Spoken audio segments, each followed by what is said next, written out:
Der Millionär gab seine Bestellung auf Deutsch auf, nur um sie zu demütigen. Die Kellnerin lächelte schweigend. Was er nicht wusste, war, dass sie 7 Sprachen sprach. Und eine davon würde sein Leben für immer verändern. Das Restaurant zum Goldenen Stern glänzte am Glanz des Opulenten.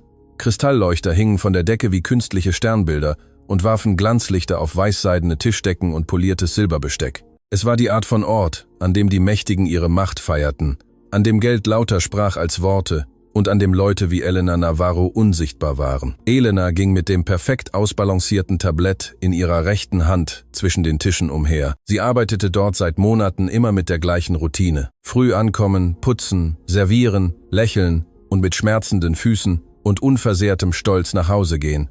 Denn das war das Einzige, was niemand ihr nehmen konnte.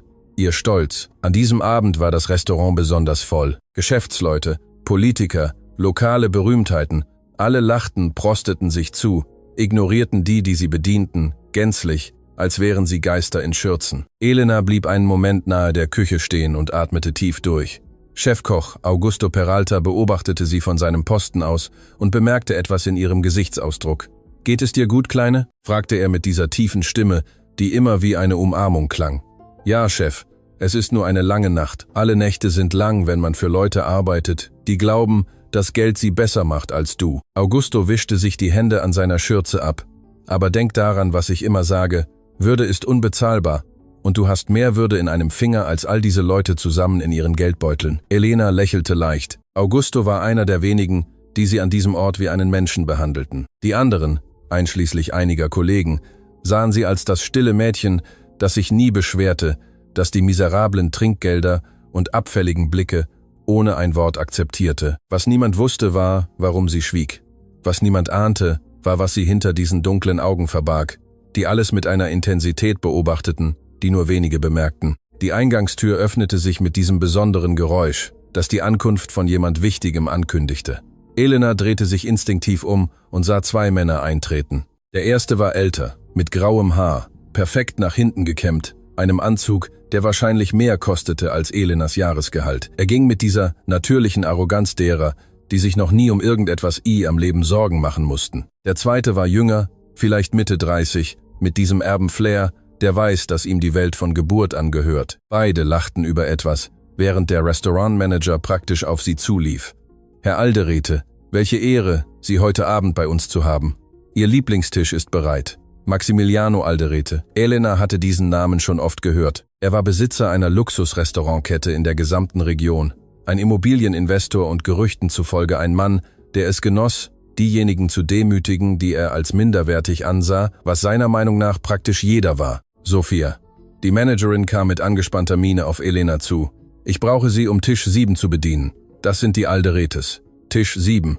Aber den bedient normalerweise Marcos. Marcos ist beschäftigt und Sie sind gerade erst angekommen. Gehen Sie jetzt.« Elena spürte einen Knoten in ihrem Magen, nickte aber ohne zu protestieren. Es war ihr Job und sie brauchte den Job mehr, als irgendjemand in diesem Restaurant ahnen konnte.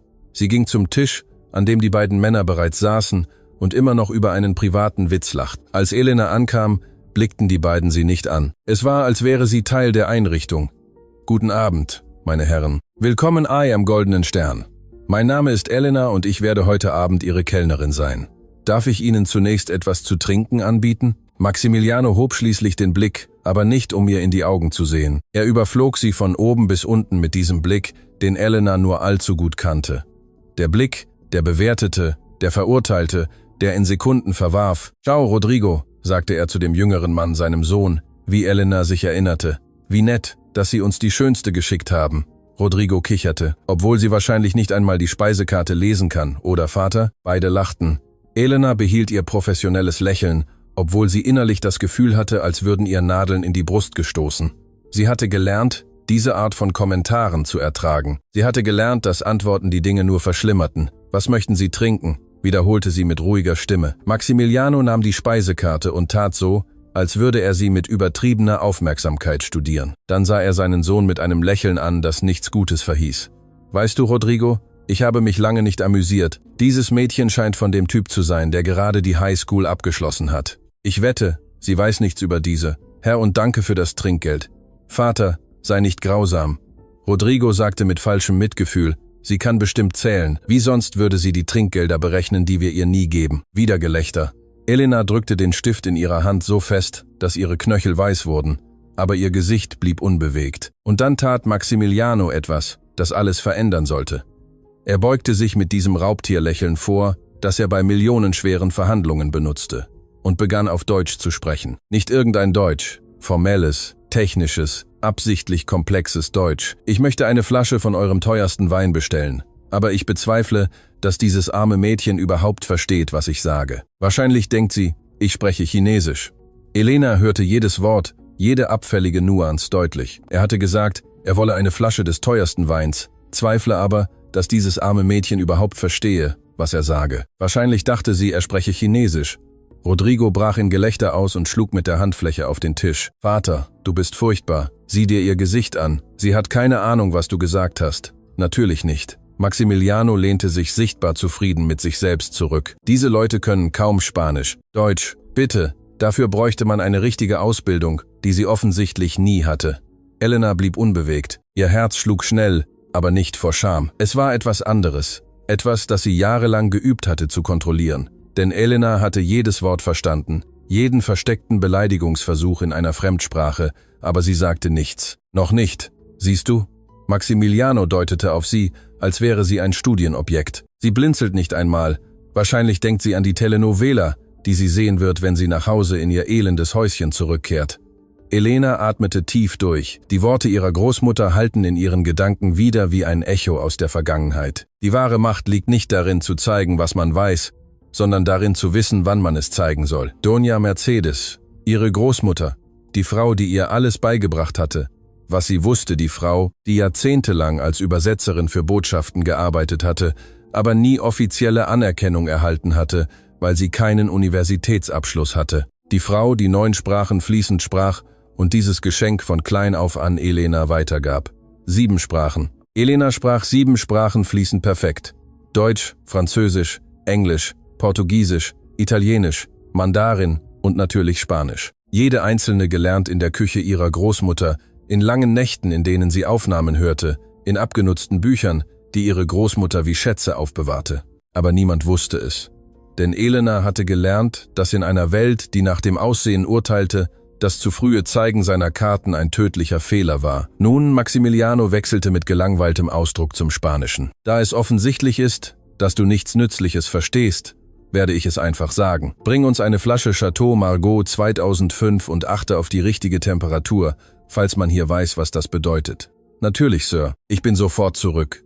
Elena zog sich mit gemessenen Schritten zurück. Ihr Verstand verarbeitete alles, was gerade geschehen war. Es war nicht das erste Mal, dass sie gedemütigt wurde, und es würde nicht das letzte sein. Aber etwas an der bewussten Grausamkeit dieses Mannes, an seinem Bedürfnis, sich überlegen zu fühlen, indem er eine Sprache benutzte, von der er glaubte, sie verstehe sie nicht, entzündete etwas in ihr. In der Küche wartete Augusto mit besorgtem Gesichtsausdruck auf sie. Ich habe dein Gesicht gesehen, als du zurückkamst.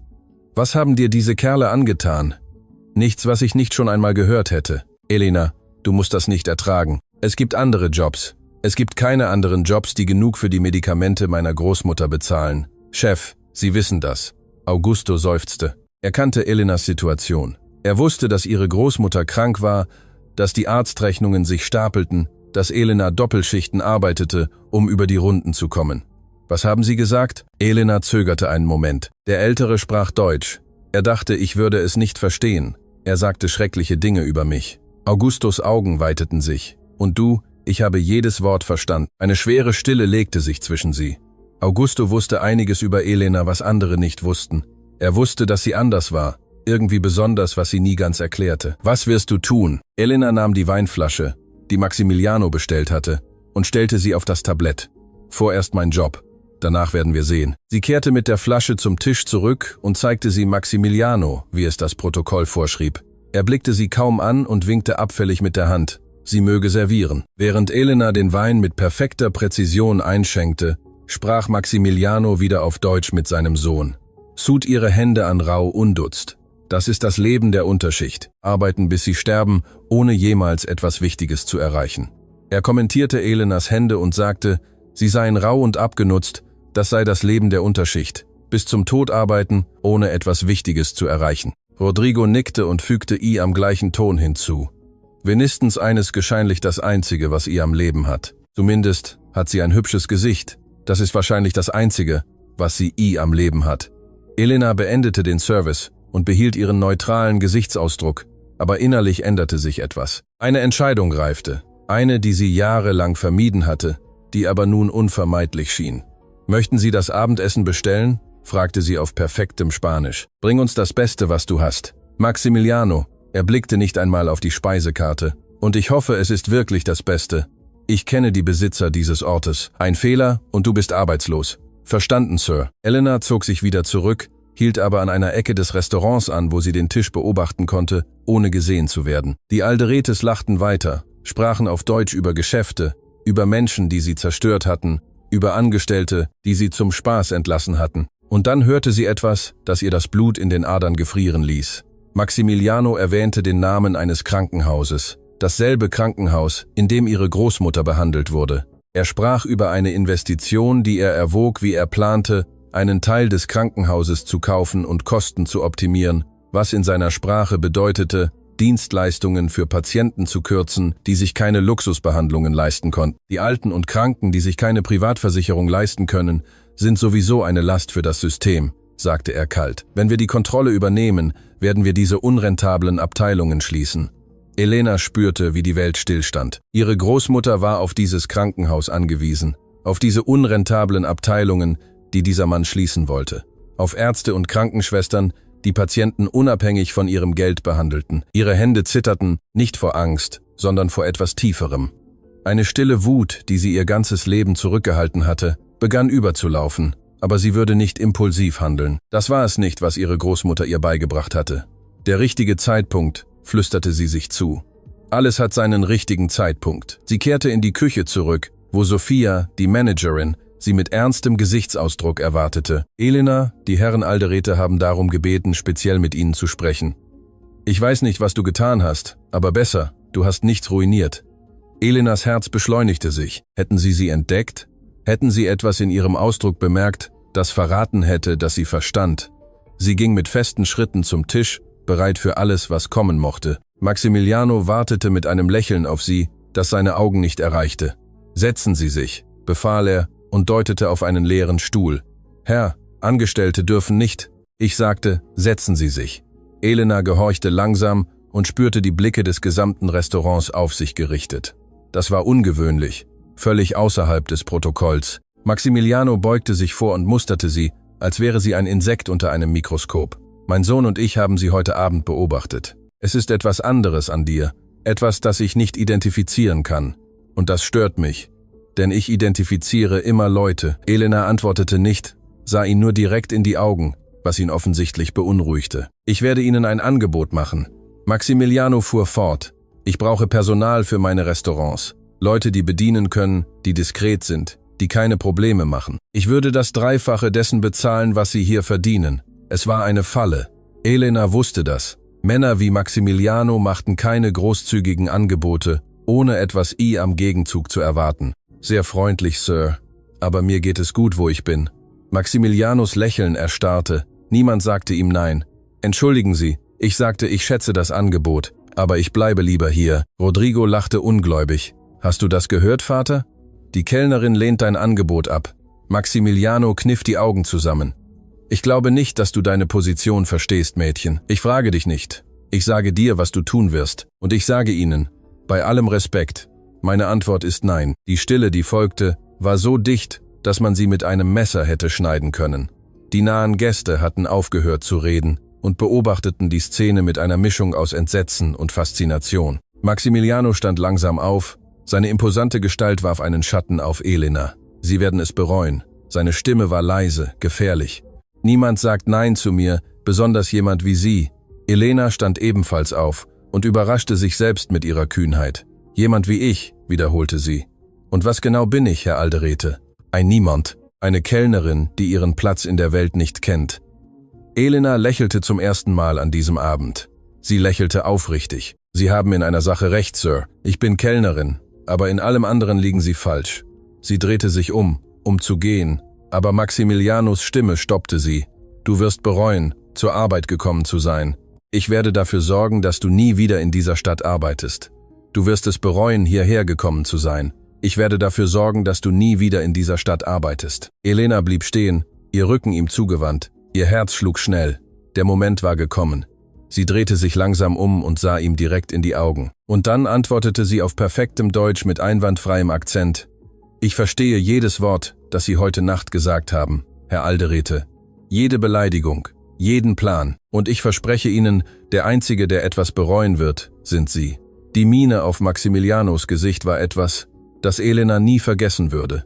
Die Farbe wich seinem Gesicht. Seine Augen weiteten sich vor einer Mischung aus Schock und Unglauben. Rodrigo ließ sein Weinglas fallen. Die rote Flüssigkeit ergoss sich über die weiße Tischdecke wie Blut auf Schnee. Elena drehte sich um und ging in Richtung Küche und ließ die verblüffte Stille des exklusivsten Restaurants der Stadt hinter sich. Sie wusste nicht, was als nächstes passieren würde. Sie wusste nicht, welche Konsequenzen das hatte, was sie gerade getan hatte. Aber zum ersten Mal seit langer Zeit fühlte sie sich frei. Was sie nicht wusste, war, dass dieser Abend erst der Anfang war, dass Maximiliano Alderete nicht der Typ Mann war, der sich demütigen ließ, und dass der Krieg, der gerade begonnen hatte, Geheimnisse enthüllen würde, die nicht nur ihr Leben, sondern das aller Beteiligten verändern würden. Denn in diesem Restaurant, unter den Lichtern der Kristallleuchter, war ein Funke entzündet worden, der bald zu einem Brand werden würde, und Elena Navarro war bereit zu brennen. Die Küchentüren schlossen sich hinter Elena mit einem dumpfen Knall, der wie das Ende eines Kapitels und der Beginn eines viel dunkleren resonierte. Ihr Herz schlug so schnell, dass sie es an ihren Schläfen, an ihren Handgelenken, in jeder Ecke ihres Körpers spüren konnte, der vor Adrenalin und Terror zitterte. Was hatte sie getan? Augusto war der Erste, der zu ihr eilte und sie mit festen Händen an den Schultern packte. »Elena, was ist da draußen passiert? Das ganze Restaurant ist still. Ich habe so etwas noch nie gesehen.« Ich habe ihm geantwortet. Elenas Stimme war kaum mehr als ein Flüstern. Auf Deutsch habe ich ihm gesagt, dass ich alles verstanden habe. Augustos Augen weiteten sich. Sie haben Maximiliano Alderete auf sein Gesicht auf Deutsch geantwortet. Bevor Elena antworten konnte, öffneten sich die Küchentüren gewaltsam. Sofia Miranda, die Managerin, stürzte herein, ihr Gesicht verzerrt vor Wut und Panik. »Elena, was zum Teufel hast du getan? Herr Alderete ist wütend. Er verlangt sofort mit den Eigentümern zu sprechen. Sofia, er hat mich gedemütigt. Er dachte, ich würde es nicht verstehen, und es ist mir egal, was er dachte.« Sofia unterbrach sie scharf. »Hast du eine Ahnung, wer dieser Mann ist? Hast du die geringste Ahnung, was er uns antun kann?« Elena spürte, wie sich die Wände der Küche auf sie schlossen. Die anderen Mitarbeiter sahen sie mit Ausdrücken an, die von Mitgefühl bis hin zu Groll reichten. Einige schienen von dem, was sie getan hatte, beeindruckt zu sein, aber die meisten hatten einfach Angst. »Sofia!« Augusto schaltete sich ein. »Was auch immer passiert ist, Elena ist eine unserer besten Angestellten. Wir können nicht. Ruhe, Augusto. Das ist nicht deine Angelegenheit.« Sofia wandte sich mit kalten Augen an Elena. »Sie sind suspendiert, unbezahlt, bis die Eigentümer entscheiden, was sie mit ihnen machen. Gehen Sie jetzt durch die Hintertür. Ich möchte nicht, dass Herr Alderete Sie gehen sieht.« Elena fühlte sich, als hätte sie einen Schlag in den Magen bekommen. Suspendiert, unbezahlt. Die Worte hallten in ihrem Kopf wieder, als sie an die Medikamente ihrer Großmutter dachte, an die offenen Rechnungen, an die Miete, die sie in wenigen Tagen bezahlen musste. »Sofia, bitte, ich brauche diesen Job. Meine Großmutter ist krank und Sie hätten daran denken sollen, bevor Sie sich entschieden haben, die Heldin zu spielen.« Sofia deutete auf die Hintertür. »Raus, jetzt!« Elena suchte Augustos Augen und hoffte auf Unterstützung, aber er konnte nur hilflos den Blick senken. Es gab nichts, was er tun konnte. Nicht gegen die Managerin, nicht gegen das Gewicht des Namens Alderete. Mit zitternden Händen zog Elena ihre Schürze aus und legte sie auf den Edelstahltisch. Sie ging zur Hintertür und spürte jeden Schritt, als würde sie auf einen Abgrund zugehen. Draußen war der Gasse dunkel und roch nach Müll und Feuchtigkeit. Elena lehnte sich gegen die Ziegelwand und ließ die Tränen, die sie zurückgehalten hatte, endlich über ihre Wangen laufen. Was sollte sie jetzt tun? Ihr Handy vibrierte in ihrer Tasche. Es war eine Textnachricht von einer unbekannten Nummer. »Sie haben heute Abend einen sehr schweren Fehler gemacht und Fehler werden bezahlt. Mit freundlichen Grüßen jemand, der Sie beobachten wird.« Ein Schauder lief ihr über den Rücken. Maximiliano Rodrigo, jemand, der für sie arbeitete. Die Nachricht war eindeutig eine Drohung. Aber was konnten sie ihr antun, was sie nicht schon getan hatten? Die Antwort würde früher kommen, als sie es sich vorgestellt hatte. Elena ging durch die leeren Straßen zur Bushaltestelle. Zu dieser Stunde war der öffentliche Nahverkehr spärlich und sie musste fast 40 Minuten in der Dunkelheit warten und ständig über ihre Schulter schauen, das Gefühl, dass jemand aus den Schatten sie beobachtete. Als sie endlich in ihrer kleinen Wohnung am Stadtrand ankam, fand sie ihre Großmutter Mercedes wach vor, saß in ihrem Lieblingssessel am Fenster und blickte auf die fernen Lichter der Stadt. »Du bist früh da, mein Kind.« Doña Mercedes' Stimme war schwach, aber warm, wie immer. »Ist etwas passiert?« Elena kniete sich neben ihre Großmutter und nahm ihre runzligen Hände in ihre. Wie konnte sie ihr die Wahrheit sagen? Wie konnte sie ihr erklären, dass sie den Job verloren hatte, der ihnen das Überleben ermöglichte? »Großmutter, ich habe heute Abend etwas getan. Etwas, das ich vielleicht nicht hätte tun sollen.« Mercedes' Augen, obwohl durch die Krankheit müde, leuchteten mit jener scharfen Intelligenz, die das Alter nicht hatte dämpfen können. »Erzähl mir alles, Elena, ohne etwas auszulassen.« Und Elena tat es. Sie erzählte von den Alderetes, von den Demütigungen auf Deutsch, von den Plänen, das Krankenhaus zu kaufen, von ihrer Antwort und den Folgen. Als sie fertig war, erwartete sie Enttäuschung auf dem Gesicht ihrer Großmutter zu sehen. Stattdessen sah sie stolz. »Du hast es gut gemacht, mein Kind.« Mercedes drückte Elenas Hände mit überraschender Kraft. »Du hast genau das getan, was du tun solltest.« »Aber Großmutter, ich habe den Job verloren. Ich weiß nicht, wie wir...« »Hör mir zu.« Mercedes unterbrach sie bestimmt. »Ich habe mein ganzes Leben lang geschwiegen.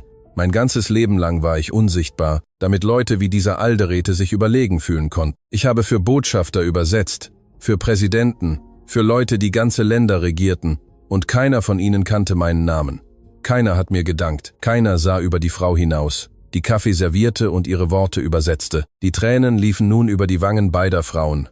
»Das will ich nicht für dich, Elena. Ich will nicht, dass du dein Leben schweigend lebst.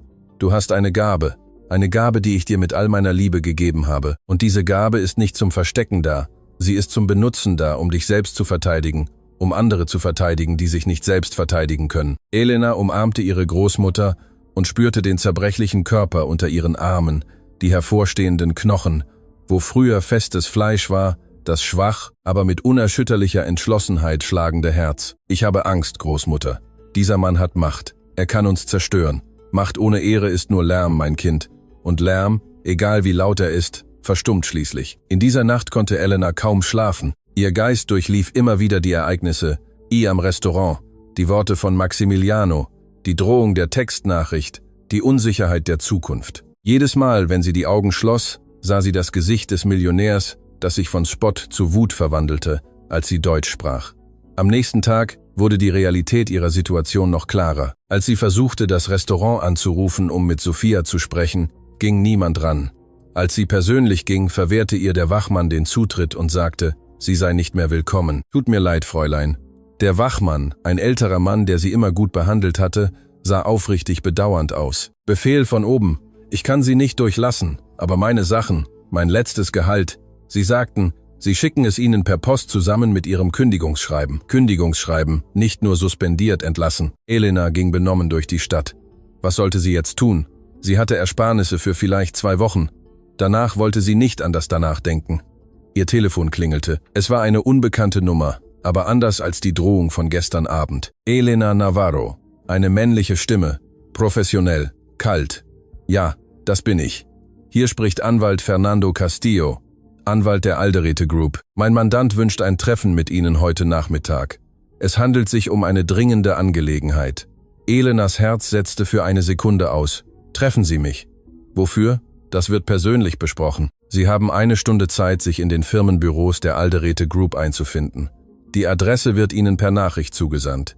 Ich empfehle Ihnen dringend, nicht zu fehlen.« Das Gespräch endete, bevor Elena antworten konnte. Minuten später erhielt sie die Adresse, ein Bürogebäude am Finanzviertel, die Art von Ort, an dem Leute wie sie normalerweise nur zum Bodenputzen eintraten. Ein Teil von ihr wollte die Vorladung ignorieren, aber ein anderer Teil, der Teil, den ihre Großmutter erzogen hatte, niemals vor Problemen wegzulaufen, wusste, dass sie gehen musste. Sie musste wissen, was sie wollten. Sie musste sich dem stellen, was kam. Sie zog die beste Kleidung an, die sie hatte, eine einfache weiße Bluse, einen dunklen Rock, Schuhe, die sie in einem Second-Hand-Laden gekauft hatte, aber die immer noch präsentabel aussahen. Sie sah ihr Spiegelbild an und atmete tief durch.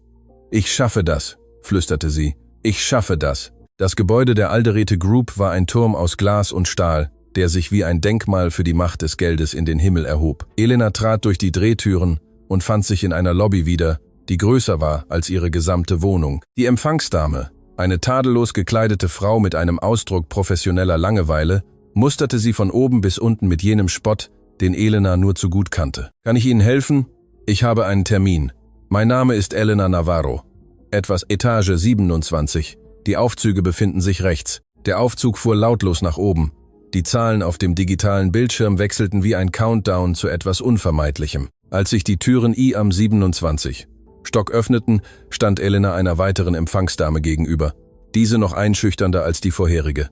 »Fräulein Navarro, bitte hier entlang.« Die beiden wurden durch einen Korridor geführt, dessen Wände mit Kunst bedeckt waren, die wahrscheinlich mehr kostete, als Elena in ihrem ganzen Leben verdienen würde. Am Ende des Korridors befand sich eine Doppeltür aus dunklem Holz. Die Empfangsdame klopfte leise an und eine Stimme von innen sagte, »Herein.« Maximiliano Alderetes Büro war genau das, was Elena erwartet hatte.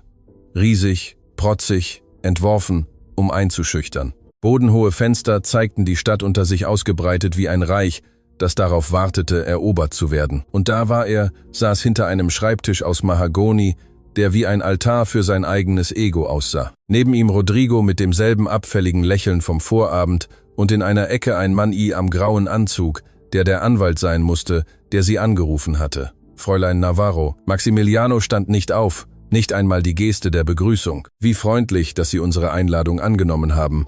Es schien keine Einladung, sondern eine Anordnung. Rodrigo kicherte, aber sein Vater hob eine Hand, um ihn zum Schweigen zu bringen. Direkt, das mag ich. Obwohl Aufrichtigkeit gefährlich sein kann, wenn man nicht die Macht hat, sie zu unterstützen, Maximiliano lehnte sich in seinem Stuhl zurück. Aber ich habe Sie nicht angerufen, um Höflichkeiten auszutauschen. Ich habe Sie angerufen, weil wir ein Problem haben. Und Probleme haben meiner Erfahrung nach zwei Lösungen. Sie werden beseitigt oder kontrolliert. Elena spürte einen Schauder, behielt aber ihren neutralen Gesichtsausdruck. Und ich bin ein Problem für Sie. Das sind Sie seit gestern Abend. Sehen Sie, es ist mir egal, dass Sie Deutsch verstehen. Tatsächlich ist es beeindruckend. Aber was mich stört ist, dass Sie Dinge gehört haben, die Sie nicht hätten hören sollen. Elenas Herz beschleunigte sich. Die Pläne für das Krankenhaus, die Gespräche über Geschäfte. Was hätte Maximiliano noch gesagt, wenn er dachte, niemand verstehe es? Ich weiß nicht, wovon Sie sprechen. Natürlich wissen Sie das. Maximiliano beugte sich vor. Sie haben von meinen Plänen für das San Vicente Krankenhaus gehört. Pläne, die vertraulich sind. Pläne, die beeinträchtigt werden könnten, wenn jemand mit den falschen Kontakten es zu früh erfährt. Ich habe keinerlei Kontakte. Ich bin nur eine Kellnerin. Sie waren eine Kellnerin. Rodrigo mischte sich mit Bossheit ein. Jetzt sind Sie nichts. Rodrigo, Schweigen. Maximiliano ließ Elena nicht aus den Augen. Hier ist mein Angebot. Fräulein Navarro. Einzig und unumstößlich. Sie werden eine Geheimhaltungsvereinbarung unterzeichnen. Sie werden mit niemandem über das sprechen, was Sie gestern Abend gehört haben. Dafür erhalten Sie eine großzügige Entschädigung, genug, um die Behandlung Ihrer Großmutter für 1 Jahr zu bezahlen, und ein Empfehlungsschreiben, das Ihnen in jedem Restaurant der Stadt Türen öffnen wird. Elena blinzelte. Woher wussten Sie von meiner Großmutter? Woher wussten Sie von der Behandlung? Ich sehe, Sie sind überrascht, dass ich von Ihrer Großmutter Mercedes weiß. Maximiliano lächelte ohne Wärme. Ich habe heute Morgen recherchiert. Ich weiß, wo Sie leben. Ich weiß, wo sie behandelt wird. Ich weiß, wie viel Sie an Arztrechnungen schulden. Wissen ist Macht, Fräulein Navarro. Und ich habe beides in Hülle und Fülle. Der Anwalt trat mit einer Akte heran und legte sie vor Elena auf den Schreibtisch. Darin lag ein mehrseitiges Dokument und ein Scheck. Elena blickte auf den Scheck. Der Betrag war mehr Geld, als sie je in ihrem Leben gesehen hatte. Genug, um alles zu bezahlen. Genug, um zum ersten Mal seit Jahren ruhig durchzuatmen. Aber etwas stimmte nicht. Etwas am Ausdruck von Maximiliano. Etwas in der Art, wie Rodrigo sie erwartungsvoll ansah, als würden sie darauf warten, dass sie in eine Falle tappte. Und wenn ich nicht unterschreibe? Die Stille, die folgte, war schwer, belastet von unausgesprochenen Drohungen. Wenn Sie nicht unterschreiben, sprach Maximiliano langsam und kostete jedes Wort aus. Ich werde Ihr Leben unmöglich machen. Sie haben Ihren Job am Goldenen Stern bereits verloren. Ich kann dafür sorgen, dass Sie in dieser Stadt, in diesem Land, nie wieder arbeiten, wenn ich es beschließe. Und die Behandlung Ihrer Großmutter in San Vicente. Nun, sagen wir mal, wenn ich meine Übernahme des Krankenhauses abschließe, könnten bestimmte Patientinnen feststellen, dass ihre Betten nicht mehr verfügbar sind. Elena wurde schlecht. Es war kein Angebot. Es war Erpressung. Eine Erpressung, die als Großzügigkeit verkleidet war. Sie drohen mir. Ich gebe Ihnen Optionen. Es gibt einen Unterschied. Elenas Hände zitterten, als sie das Dokument betrachtete. Die rechtlichen Klauseln, komplizierten Begriffe, alles darauf ausgelegt, sie dauerhaft zum Schweigen zu bringen. Sie dachte an ihre Großmutter, an ihr Lächeln, als sie sagte, sie sei stolz, an ihre Worte, das Leben nicht schweigend zu leben. Sie dachte an die Stimmen, die sie Maximiliano hatte erwähnen hören, die Menschen, die betroffen wären, wenn er das Krankenhaus kaufen würde, die Patienten, die ihre Behandlung verlieren würden, die Familien, die leiden würden. Sie dachte an alles, was sie am Laufe ihres Lebens gelernt hatte, jede Sprache, jedes Wort, jede Lektion über Würde und Mut, und sie traf eine Entscheidung. »Ich sage nein«, sagte sie mit fester Stimme. Maximiliano runzelte die Stirn. »Entschuldigung, ich sagte nein. Ich werde das nicht unterschreiben.« Rodrigo stand auf. »Bist du verrückt? Hast du eine Ahnung, was du ablehnst? Ich habe eine perfekte Idee.« Elena stand ebenfalls auf und sah Maximiliano direkt in die Augen. »Ich lehne ab, gekauft zu werden. Ich lehne ab, zum Schweigen gebracht zu werden. Und ich lehne ab, Teil dessen zu sein, was auch immer Sie mit diesem Krankenhaus vorhaben. Werden Sie es bereuen?« Maximilianos Stimme war pures Eis. »Ich werde Sie und alles, was Ihnen wichtig ist, zerstören.« Elena ging zur Tür, drehte sich aber, bevor sie ging, ein letztes Mal um. »Herr Alderete«, sagte sie auf perfektem Deutsch mit makellosem Akzent, »Sie haben Ihr ganzes Leben lang Menschen wie mich unterdrückt, aber diesmal haben Sie sich mit der falschen Person angelegt. Ich werde nicht schweigen, und wenn ich falle, werde ich nicht allein fallen.« Sie verließ das Büro, ohne zurückzublicken, ihr Herz schlug schnell, ihre Beine trugen sie kaum. Sie wusste nicht, wie sie dieses Versprechen einhalten sollte. Sie wusste nicht, welche Mittel ihr gegen einen Mann mit der Macht von Maximiliano Alderete zur Verfügung standen. Aber sie wusste eine Sache mit absoluter Sicherheit. Der Krieg hatte offiziell begonnen, und Elena Navarro hatte keine Absicht zu verlieren. Was sie nicht wusste war, dass Maximiliano Alderete am selben Nachmittag einen Anruf tätigte, der alles verändern würde. »Ich brauche eine gründliche Untersuchung dieses Mädchens«, sagte er mit eisiger Stimme am Telefon. »Ich möchte jedes Geheimnis, jede Schwäche, jeden Menschen, der ihr wichtig ist, wissen, und wenn du alles hast, werden wir sie komplett zerstören.« Auf seinem Computermonitor leuchtete ein Foto von Elena, aufgenommen von den Überwachungskameras des Gebäudes. Und daneben ein Foto von Doña Mercedes, die für ihre wöchentliche Behandlung ins San Vicente Krankenhaus geht. Der Kampf um die Würde sollte zu einem Kampf ums Überleben werden. Der Weg zurück nach Hause war der längste, den Elena je zurückgelegt hatte. Jeder Schritt wog wie Blei, jeder Atemzug war eine bewusste Anstrengung, mitten auf der Straße nicht zusammenzubrechen. Sie hatte einen Riesen herausgefordert, und nun bereitete sich dieser Riese darauf vor, sie zu zerquetschen. Als sie die Tür ihrer kleinen Wohnung öffnete, fand sie etwas, das sie nicht erwartet hatte. Ihre Großmutter Mercedes war nicht in ihrem Sessel am Fenster. Sie stand auf, gestützt auf ihren Stock, mit einer alten, geöffneten Reisetasche auf dem Bett. »Großmutter, was machst du? Du solltest nicht so lange aufbleiben. Ich suche etwas, mein Kind.« Mercedes sprach mit einer Entschlossenheit, die Elena seit Monaten nicht gehört hatte. Etwas, das ich ihnen schon vor langer Zeit hätte zeigen sollen. Elena trat besorgt näher wegen der Anstrengung, die ihre Großmutter machte. Die Krankheit hatte ihren Körper geschwächt, aber eindeutig nicht ihren Geist berührt. »Großmutter, bitte, setzen Sie sich. Was auch immer es ist, ich kann es finden.« »Nein, das muss ich selbst finden.« Mercedes' runzlige Hände durchwühlten den Inhalt der Reisetasche, vergilbte Papiere, alte Fotografien, Briefe in Umschlägen, vom Zahn der Zeit gezeichnet. Schließlich schlossen sich ihre Finger um eine braune Ledermappe, abgenutzt, aber sorgfältig erhalten. »Hier ist es.« Mercedes ließ sich auf das Bett fallen und atmete schwer. »Setz dich, Elena. Was ich dir erzählen werde, wird alles verändern, was du zu wissen glaubst über unsere Familie.« Elena gehorchte, ihr Herz schlug mit einer Mischung aus Neugier und Furcht. Welche Geheimnisse konnte ihre Großmutter hüten? Was hatte das mit dem zu tun, was jetzt geschah? »Vor vielen Jahren, bevor du geboren wurdest, arbeitete ich als Übersetzerin für diplomatische Familien.« Mercedes begann, ihre Stimme trug sie in vergangene Jahrzehnte. »Ich hatte keine Abschlüsse, aber ich sprach 9 Sprachen. Ich habe sie auf die gleiche Weise gelernt, wie ich dich gelehrt habe, durch Zuhören, Üben, Leben unter Menschen aus aller Welt.« »Das weiß ich schon, Großmutter. Was Sie nicht wissen ist, für wen ich in den letzten Jahren meiner Karriere als Übersetzerin gearbeitet habe.« Mercedes öffnete die Mappe und zog ein schwarz-weiß Foto heraus. Darauf war eine viel jüngere Version von ihr selbst zu sehen, elegant gekleidet, neben einem Mann am Anzug, den Elena nicht erkannte. Dieser Mann war Aurelio Alderete, Maximilianos Vater. Elena spürte, als ob der Boden unter ihren Füßen aufbrach. Sie arbeiteten 5 Jahre für die Alderetes. Ich war seine persönliche Übersetzerin bei allen internationalen Verhandlungen. Aurelio baute sein Imperium mit meiner Hilfe auf, übersetzte Verträge, schloss Vereinbarungen, erleichterte die Kommunikation mit Partnern auf der ganzen Welt. Tränen begannen Mercedes' Augen zu füllen, als sie fortfuhr. Aurelio war anders als sein Sohn. Er war ehrgeizig, ja, aber er hatte Ehre. Er behandelte mich mit Respekt. Er versprach mir sogar, dass er mir bei seinem Rückzug einen Teil der Gewinne aus den Geschäften, zu deren Aufbau ich beigetragen hatte, geben würde. Ich hatte unterschriebene Dokumente, rechtliche Vereinbarungen. Und was geschah? Aurelio starb plötzlich. Ein Herzinfarkt, sagten sie. Und als ich mein Recht einfordern wollte, traf ich auf Maximiliano. Er war damals erst 25, aber bereits der grausame Mann, den du jetzt kennst. Mercedes zog ein weiteres Dokument aus der Mappe.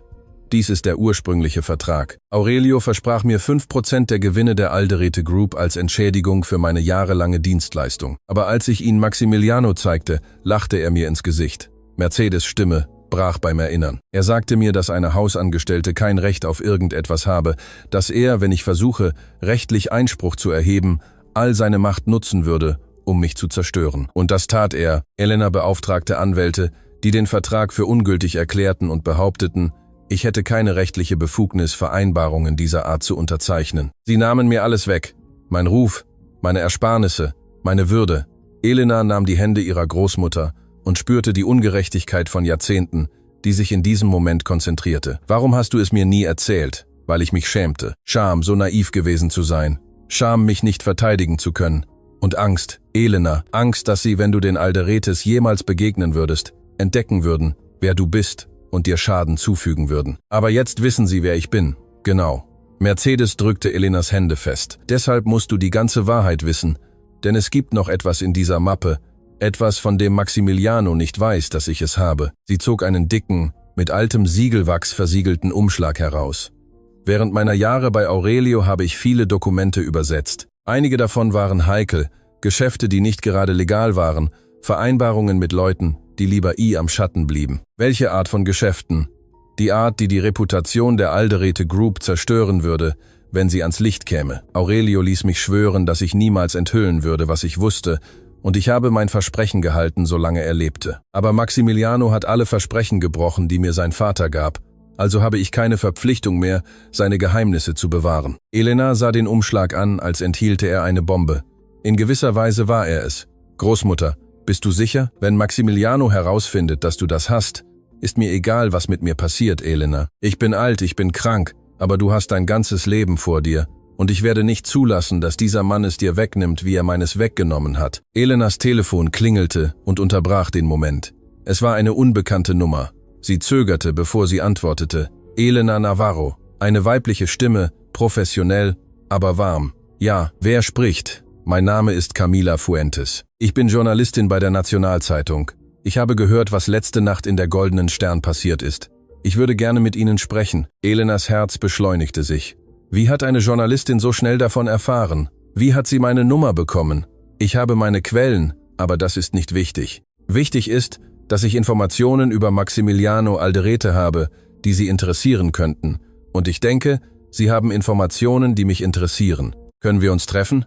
Elena blickte zu ihrer Großmutter, die das ganze Gespräch gehört hatte. Mercedes nickte langsam. Wo und wann? Morgen. I am Café Esperanza, in der Nähe des zentralen Platzes, um 10 Uhr morgens. Und Fräulein Navarro, kommen Sie allein und erzählen Sie niemandem von diesem Anruf. Die Verbindung wurde unterbrochen, bevor Elena antworten konnte. Elena starrte auf das Telefon und verarbeitete, was gerade geschehen war. Wer war das? Fragte Mercedes. Eine Journalistin. Sie sagt, sie hat Informationen über die Alderetes. Es könnte eine Falle sein, ich weiß, aber es könnte auch unsere einzige Chance sein. In dieser Nacht konnte Elena nicht schlafen. Ihr Geist durchlief immer wieder die Ereignisse am Restaurant, die Worte von Maximiliano, die Drohung der Textnachricht, die Unsicherheit der Zukunft. Jedes Mal, wenn sie die Augen schloss, sah sie das Gesicht des Millionärs, das sich von Spott zu Wut verwandelte, als sie Deutsch sprach. Am nächsten Tag wurde die Realität ihrer Situation noch klarer. Als sie versuchte, das Restaurant anzurufen, um mit Sophia zu sprechen, ging niemand ran. Als sie persönlich ging, verwehrte ihr der Wachmann den Zutritt und sagte, sie sei nicht mehr willkommen. Tut mir leid, Fräulein. Der Wachmann, ein älterer Mann, der sie immer gut behandelt hatte, sah aufrichtig bedauernd aus. Befehl von oben. Ich kann sie nicht durchlassen. Aber meine Sachen, mein letztes Gehalt, sie sagten, sie schicken es ihnen per Post zusammen mit ihrem Kündigungsschreiben. Kündigungsschreiben. Nicht nur suspendiert, entlassen. Elena ging benommen durch die Stadt. Was sollte sie jetzt tun? Sie hatte Ersparnisse für vielleicht 2 Wochen. Danach wollte sie nicht an das Danach denken. Ihr Telefon klingelte. Es war eine unbekannte Nummer, aber anders als die Drohung von gestern Abend. Elena Navarro. Eine weibliche Stimme. Professionell, aber warm. Ja, wer spricht? Mein Name ist Camila Fuentes. Ich bin Journalistin bei der Nationalzeitung. Ich habe gehört, was letzte Nacht in der Goldenen Stern passiert ist. Ich würde gerne mit Ihnen sprechen. Elenas Herz beschleunigte sich. Wie hat eine Journalistin so schnell davon erfahren? Wie hat sie meine Nummer bekommen? Ich habe meine Quellen, aber das ist nicht wichtig. Wichtig ist, dass ich Informationen über Maximiliano Alderete habe, die Sie interessieren könnten. Und ich denke, Sie haben Informationen, die mich interessieren. Können wir uns treffen? Elena blickte zu ihrer Großmutter, die das ganze Gespräch gehört hatte. Mercedes nickte langsam. Wo und wann? Morgen. Am Café Esperanza, in der Nähe des zentralen Platzes, um 10 Uhr morgens. Und Fräulein Navarro, kommen Sie allein und erzählen Sie niemandem von diesem Anruf. Die Verbindung wurde unterbrochen, bevor Elena antworten konnte. Elena starrte auf das Telefon und verarbeitete, was gerade geschehen war. Wer war das? Fragte Mercedes. Eine Journalistin. Sie sagt, sie hat Informationen über die Alderetes. Es könnte eine Falle sein. Ich weiß, aber es könnte auch unsere einzige Chance sein. In dieser Nacht konnte Elena nicht schlafen. Ihr Geist durchlief immer wieder die Ereignisse am Restaurant, die Worte von Maximiliano, die Drohung der Textnachricht, die Unsicherheit der Zukunft. Sie las die Dokumente, die ihr ihre Großmutter gegeben hatte, die Briefe, die Verträge, die Geheimnisse von Jahrzehnten. Aber da war noch etwas zwischen den Papieren, etwas, das ihre Großmutter nicht direkt erwähnt hatte. Ein Brief auf Deutsch an Aurelio Alderete, von einem europäischen Geschäftspartner. Der Brief sprach von einer geheimen Vereinbarung, von Geld, das auf ausländische Konten transferiert wurde, von gekauften und verkauften politischen Gefälligkeiten. Elena übersetzte jedes Wort und spürte, wie sich das Puzzle zu formen begann. Die Alderetes hatten ihr Imperium nicht nur mit harter Arbeit und Geschäftssinn aufgebaut, sie hatten es auf Lügen, Bestechung und der Ausbeutung von Menschen wie ihrer Großmutter aufgebaut. Am nächsten Morgen bereitete sich Elena auf das Treffen mit der Journalistin vor. Bevor sie ging, hielt sie ihre Großmutter auf. Nimm das mit. Sie gab ihr ein kleines Silbermedaillon. Es gehörte deiner Mutter. Sie hatte auch deinen Mut. Elena starb jung, aber sie lebte ohne Angst. Ich möchte, dass du das heute am Gedächtnis behältst. Elena umarmte ihre Großmutter fest und spürte die Zerbrechlichkeit ihres Körpers, aber auch die Stärke ihres Geistes. Ich bin bald zurück, Großmutter. Ich verspreche es dir. Das weiß ich, mein Kind. Aber wenn etwas schief geht, möchte ich, dass du weißt, dass ich stolz auf dich bin. Schon immer, seit dem Tag deiner Geburt. Das Café Esperanza war ein bescheidenes Lokal in einer ruhigen Ecke der Stadt. Kleine Tische, mit alten Fotos geschmückte Wände, der Duft von frisch gebrühtem Kaffee lag in der Luft. Elena kam 10 Minuten vor der vereinbarten Zeit an und wählte einen Tisch in der Ecke, von wo aus sie die Eingangstür sehen konnte. Camila Fuentes kam pünktlich an. Sie war eine Frau um die 40 mit dunklem Haar, das zu einem praktischen Knoten gebunden war, und Augen, die alles um sie herum zu analysieren schienen. Sie kleidete sich einfach, aber professionell und trug eine abgenutzte Ledermappe bei sich. Fräulein Navarro, setzte sie sich ohne Umschweife Elena gegenüber. Danke, dass Sie gekommen sind. Bevor wir über etwas sprechen, muss ich wissen, wie Sie von dem erfahren haben, was passiert ist. Camila lächelte leicht. Ich habe eine Quelle in der Goldenen Stern. Jemand, der alles miterlebt hat, was in dieser Nacht passiert ist und der es sehr satt hat, zu sehen, wie die Alderetes Menschen behandeln. Wer? Das kann ich nicht verraten. Quellenschutz. Aber was ich Ihnen sagen kann ist, dass es nicht das erste Mal ist, dass Maximiliano Alderete Angestellte auf diese Weise demütigt. Und es ist auch nicht das erste Mal, dass er das Leben von jemandem zerstört, der es wagt, ihn herauszufordern. Camila öffnete ihre Mappe und holte eine Akte hervor. Ich recherchiere seit 3 Jahren über die Alderete Group. Ich habe Zeugenaussagen von unrechtmäßig entlassenen ehemaligen Mitarbeitern, von Konkurrenten, die durch illegale Taktiken ruiniert wurden, von Beamten, die bestochen wurden, um ihre Geschäfte zu begünstigen. Aber ich konnte nie etwas veröffentlichen, weil jedes Mal, wenn ich zu nahe komme, mich jemand bedroht oder meine Quellen verschwinden. Sie verschwinden nicht wörtlich, aber plötzlich ändern sie ihre Meinung, ziehen in eine andere Stadt, entscheiden, dass sie nicht mehr reden wollen. Die Macht der Alderetes reicht weit, Fräulein Navarro, weiter, als Sie sich vorstellen können. Elena dachte an die Dokumente, die ihre Großmutter ihr gegeben hatte, an die Briefe, die Verträge, die Geheimnisse von Jahrzehnten. Warum suchen Sie mich? Weil Sie etwas getan haben, was niemand sonst getan hat. Sie haben ihn öffentlich konfrontiert. Und nicht nur das, Sie haben ihn in seiner eigenen Sprache konfrontiert. Das macht sie buchstäblich zu einem Symbol, und Symbole sind mächtig. Ich möchte kein Symbol sein. Ich will nur meine Familie schützen. Das verstehe ich. Aber manchmal ist der beste Weg, unsere Familie zu schützen, die zu entlarven, die uns bedrohen. Camila beugte sich vor. Fräulein Navarro, ich bereite einen Bericht vor, der die Alderetes zerstören könnte, aber ich brauche mehr Beweise, solide Beweise, die Sie weder dementieren noch kaufen können. Haben Sie so etwas? Elena zögerte. Einer Unbekannten zu vertrauen war riskant, aber allein gegen die Alderetes anzutreten war Selbstmord. Ich habe Dokumente, sagte sie schließlich. Dokumente, die meine Großmutter seit Jahrzehnten aufbewahrt hat. Verträge, Briefe, Vereinbarungen, die illegale Aktivitäten beweisen. Die Augen von Camila leuchteten vor Interesse. Welche Art von Aktivitäten? Bestechung, Steuerhinterziehung, Vereinbarungen mit Leuten, die außerhalb des Gesetzes operierten. Alles übersetzt und dokumentiert von meiner Großmutter, als sie für Aurelio Alderete arbeitete. Ihre Großmutter arbeitete 5 Jahre für die Alderetes und als Aurelio starb, hat Maximiliano ihr alles genommen, was ihr rechtmäßig zustand. Camila lehnte sich in ihrem Stuhl zurück und verarbeitete die Informationen. Das ist größer, als ich dachte. Viel größer. Da ist noch etwas. Elena atmete tief durch. Maximiliano plant, das San Vicente Krankenhaus zu kaufen. Er will die Abteilungen schließen, die Patienten ohne Mittel versorgen. Meine Großmutter wird dort behandelt. Haben Sie Beweise dafür? Ich habe es direkt aus seinem Mund auf Deutsch gehört. Er dachte, niemand würde es verstehen. Camila holte einen Rekorder aus ihrer Akte. Wären Sie bereit, eine aufgezeichnete Aussage zu machen?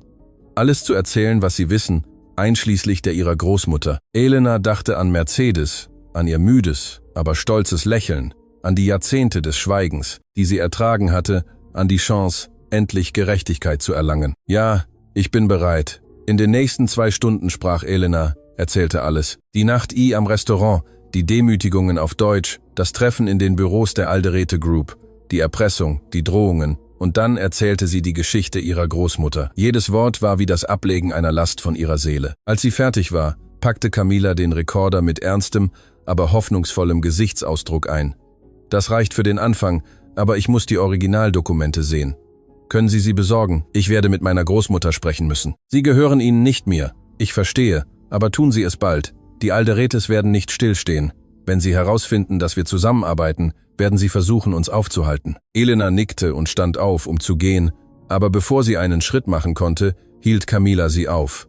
Eine Sache noch, Fräulein Navarro. Gestern Abend erhielt ich einen anonymen Anruf. Jemand warnte mich, dass ich auf sie aufpassen solle, dass sie gefährlich, instabil seien, dass man ihnen nichts glauben könne. Elenas Magen drehte sich um. Wer hat angerufen? Sie hat keinen Namen hinterlassen, aber ich habe die Nummer erkannt. Es war von Rodrigo Alderetes persönlichem Handy. Also war er es. Rodrigo war derjenige gewesen, der die bedrohliche Nachricht in der Nacht des Restaurants geschickt hatte. Rodrigo versuchte, sie zu diskreditieren, bevor sie sich verteidigen konnte. Und warum haben Sie beschlossen, sich trotzdem mit mir zu treffen? Camila lächelte. Denn meiner Erfahrung nach, wenn jemand wie Rodrigo Alderete versucht, den Ruf einer Person zu zerstören, bevor er sie kennt, bedeutet das, dass diese Person etwas hat, wovor sie Angst haben. Und ich möchte wissen, was das ist. Elena verließ das Café mit einer Mischung aus Hoffnung und Schrecken. Sie hatte eine Verbündete, sie hatte einen Plan, aber sie hatte auch mächtige Feinde, die bereit waren, alles zu tun, um sie zum Schweigen zu bringen. Als sie zur Bushaltestelle ging, vibrierte ihr Handy mit einer Textnachricht. Es war von Augusto, dem Koch. Elena, ich muss Sie dringend sehen. Ich habe etwas über die Alderetes herausgefunden, das Sie wissen müssen. Es geht um Ihre Großmutter. Bitte kommen Sie nach 23 Uhr nach der Schließung ins Restaurant. Kommen Sie durch die Hintertür. Es ist wichtig. Elena las die Nachricht 3-mal. Was konnte Augusto über ihre Großmutter wissen? Warum so viel Dringlichkeit und Geheimnis? Etwas stimmte nicht, aber gleichzeitig war Augusto immer nett zu ihr gewesen, hatte sie immer beschützt. Sie konnte ihm vertrauen. Sie konnte jemandem vertrauen. Was Elena nicht wusste, war, dass Maximiliano in diesem Moment in den Büros der Alderete Group den Bericht über die von ihm angeordnete Untersuchung erhielt. Und was dieser Bericht enthielt, enthüllte nicht nur, wer Elena Navarro wirklich war, sondern enthüllte ein Geheimnis, das die beiden Familien auf eine Weise verband, die niemand erwartet hätte. Ein Geheimnis, das, wenn es ans Licht käme, weit mehr als nur Reputationen zerstören würde. Es würde Leben zerstören. Die Uhr schlug 22:40 Uhr, als Elena 2 Blocks vom Goldenen Stern entfernt aus dem Bus stieg. Die Straßen waren fast leer, kaum beleuchtet von Laternen, die lange Schatten auf den nassen Bürgersteig warfen. Am Nachmittag hatte es geregnet und die Luft roch noch nach feuchter Erde und Asphalt. Jeder Schritt, den sie in Richtung Restaurant machte, verstärkte die Unruhe in ihrer Brust. Augustus' Nachricht ging ihr nicht aus dem Kopf. Was konnte er über ihre Großmutter wissen? Warum so viel Geheimnis? Warum sich nach der Schließung heimlich treffen? Bevor Elena das Haus verließ, hatte sie gezögert. Mercedes bemerkte ihre Unruhe. »Wohin gehst du um diese Zeit, mein Kind?« Augusto bat mich um ein Treffen. Er sagt, er hat wichtige Informationen. Der Koch Mercedes runzelte die Stirn. Und warum kann er es Ihnen nicht am Telefon sagen? Ich weiß es nicht, Großmutter. Aber Augusto war immer gut zu mir. Ich vertraue ihm. Mercedes hatte sie mit Augen angesehen, die über die Worte hinauszusehen schienen. Sei vorsichtig, Elena. In Kriegszeiten können selbst Freunde unwissentlich zu Feinden werden. Elena hatte versprochen, vorsichtig zu sein. Aber jetzt, als sie vor der Gasse stand, die zur Hintertür des Restaurants führte, hallten die Worte ihrer Großmutter wie eine Warnung wider, die sie vielleicht aufmerksamer hätte hören sollen. Die Gasse war dunkel. Das einzige Licht kam von einer Lampe über der Hintertür, die intermittierend flackerte, als würde sie jeden Moment ausgehen. Elena ging langsam, ihre Sinne wachsam, ihr Herz schlug immer schneller. Die Tür stand einen Spalt offen. »Augusto«, rief sie leise und schob die Tür vorsichtig auf. Die Küche lag am Halbdunkel. Die Edelstahlflächen glänzten schwach unter dem Notlicht, das immer eingeschaltet blieb. Alles war still. Zu still. »Augusto, bist du hier?« Ein Geräusch zu ihrer Rechten ließ sie sich ruckartig umdrehen. Eine Gestalt trat aus den Schatten hervor, aber es war nicht Augusto, es war Rodrigo Alderete. Elenas Herz blieb für einen Moment stehen, bevor es wild zu schlagen begann. Sie trat instinktiv zurück, aber eine weitere Gestalt erschien hinter ihr und versperrte den Ausgang. Maximiliano Alderete. »Guten Abend, Fräulein Navarro.« Maximilianos Stimme war sanft, fast freundlich, was sie noch beängstigender machte. »Wie freundlich von Ihnen, unsere Einladung anzunehmen. Wo ist Augusto?« Elena schaffte es zu fragen, ihre Stimme zitterte trotz ihrer Bemühungen, ruhig zu bleiben. Der Koch Rodrigo brach in abfälliges Gelächter aus. Er schläft friedlich zu Hause. Er hat keine Ahnung, dass wir seinen Namen benutzt haben, um sie hierher zu locken. Die Nachricht war von Anfang an eine Falle. Elena wurde schlecht, als sie erkannte, wie leicht sie darauf hereingefallen war. »Was wollt ihr von mir?« Maximiliano ging langsam auf sie zu. Seine Schuhe hallten mit jedem Schritt auf dem Küchenboden wider. »Was ich will, Fräulein Navarro, ist etwas zu verstehen, das mich seit dem Erhalt eines bestimmten Berichts heute Nachmittag beunruhigt.« Er zog einen Umschlag aus seiner Innentasche. »Sehen Sie, als ich eine Untersuchung anordnete, erwartete ich das Übliche zu finden. Schulden, Familienprobleme, vielleicht ein beschämendes Geheimnis, das ich nutzen könnte, um Sie unter Druck zu setzen. Aber was ich fand, war viel interessanter.« Er öffnete den Umschlag und holte mehrere Dokumente heraus. »Wussten Sie, dass Ihre Mutter, Rosa Navarro, vor vielen Jahren kurz für meinen Vater gearbeitet hat? Bevor Sie geboren wurden, Elena spürte, als ob der Boden unter ihren Füßen schwankte. Ihre Mutter hatte nie viel über sie gewusst. Mercedes sprach selten über Rosa, und wenn, dann mit einer so tiefen Traurigkeit, dass Elena gelernt hatte, nicht zu fragen. »Ich weiß nicht, wovon Sie sprechen.« »Natürlich nicht, denn Ihre Großmutter hat dafür gesorgt, dass dieser Teil der Geschichte ausgelöscht wurde.« Maximiliano lächelte kalt. Ihre Mutter war schön, laut Aufzeichnungen auch intelligent. Mein Vater stellte sie als persönliche Assistentin ein, als sie erst 19 war. Mercedes arbeitete damals schon für uns und übersetzte Dokumente. Ich nehme an, sie war es, die Ihre Tochter empfahl. Worauf wollen Sie hinaus? Auf die Wahrheit, Fräulein Navarro, die Wahrheit, die Ihre Großmutter Ihnen ein Leben lang verschwiegen hat. Rodrigo trat von hinten heran, zu nah für Elenas Geschmack. Sie konnte seinen Atem an ihrem Nacken spüren, seine bedrohliche Präsenz. Mein Vater war ein Mann mit vielfältigen Gelüsten. Maximiliano fuhr fort, und ihre Mutter war jung, verletzlich, allein auf der Welt, außer ihrer Mutter Mercedes. Es ist nicht schwer vorstellbar, was passiert ist. Sie lügt. Elenas Stimme war lauter als erwartet. Meine Mutter starb, als ich ein Baby war, bei einem Unfall. Das hat Mercedes Ihnen erzählt. Maximiliano schüttelte verlogen den Kopf. Wie praktisch. Die Wahrheit ist viel komplizierter. Ihre Mutter starb nicht bei einem Unfall, Fräulein Navarro. Ihre Mutter verschwand. Sie ging eines Nachts ohne Spur und ließ sie bei Mercedes zurück. Und der Grund, warum sie ging nun, das hat direkt mit meiner Familie zu tun.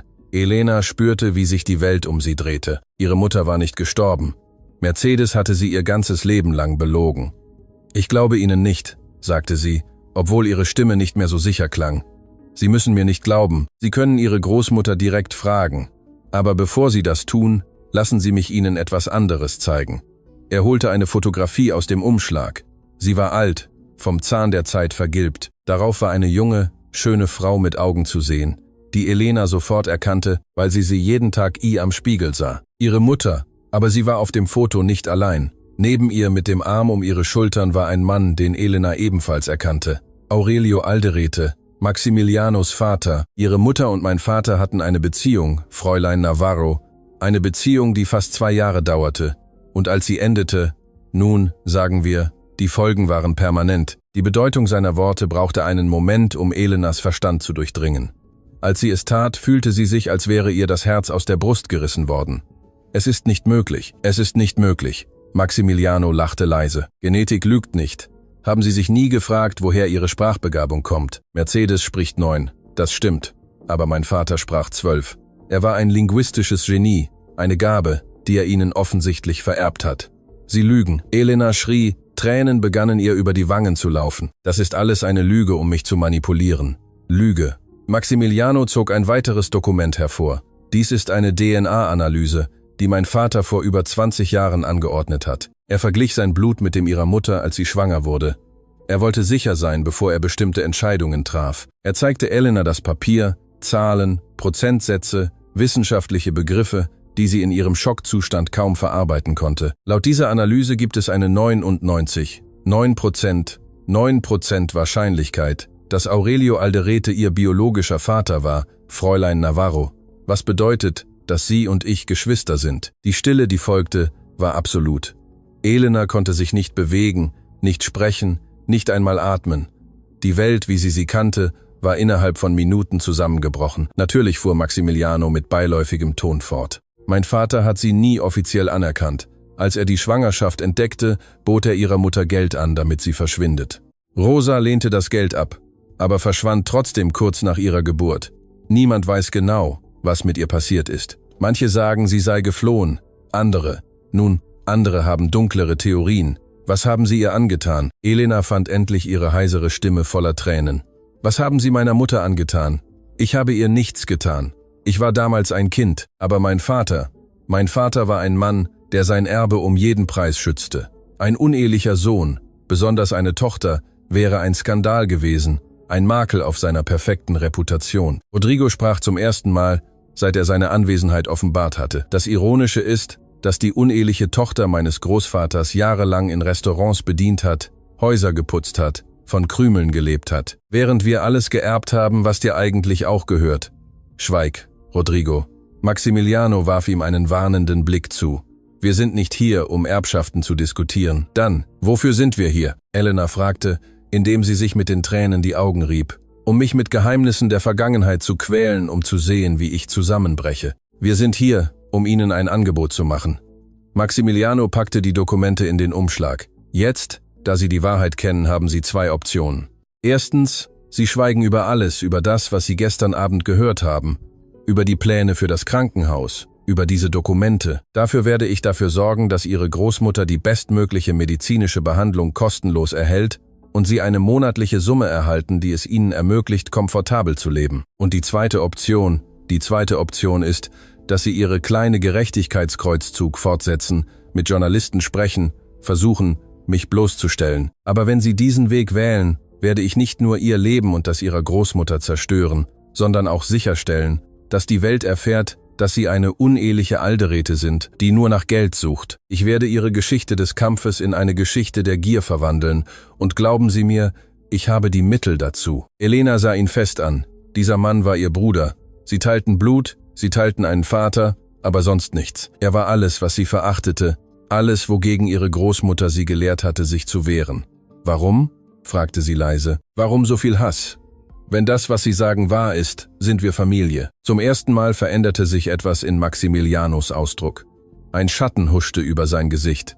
Etwas, das Schmerz oder Groll gewesen sein könnte. Familie, mein Vater, verbrachte seine letzten Jahre besessen von ihnen. Nicht von seinen legitimen Kindern, nicht von dem Imperium, das er aufgebaut hatte, mit der Tochter, die er verlassen hatte. Bevor er starb, gestand er mir, dass der größte Fehler seines Lebens darin bestand, sie nicht anerkannt zu haben, dass sie seine wahre Erbin waren, nicht ich. Die Bitterkeit in seiner Stimme war spürbar. Sprechen Sie also nicht von Familie, Fräulein Navarro, Sie haben mir die Liebe meines Vaters gestohlen, ohne es überhaupt zu wissen, und jetzt wollen Sie mir alles andere stehlen. Ich will nichts von Ihnen. Elena sagte fest, ich will nur Gerechtigkeit für meine Großmutter, für meine Mutter, für all die Menschen, die ihre Familie zerstört hat. Dann hast du dich für die zweite Option entschieden. Maximiliano gab ein Zeichen, und 2 Männer traten aus den Schatten, Leibwächter nach ihrem Aussehen, groß, einschüchternd, mit leeren Ausdrücken von Profis, die an unangenehme Jobs gewöhnt waren. Begleiten Sie Fräulein Navarro nach Hause. Stellen Sie sicher, dass sie die Konsequenzen ihrer Entscheidungen versteht. Elena spürte die Panik in ihrer Brust wachsen. Was würden sie ihr antun? Was würden sie ihrer Großmutter antun? Aber bevor die Leibwächter sie berühren konnten, ertönte eine Stimme von der Küchentür. Halt, Polizei, keine Bewegung. Die Lichter gingen plötzlich an und blendeten alle kurzzeitig.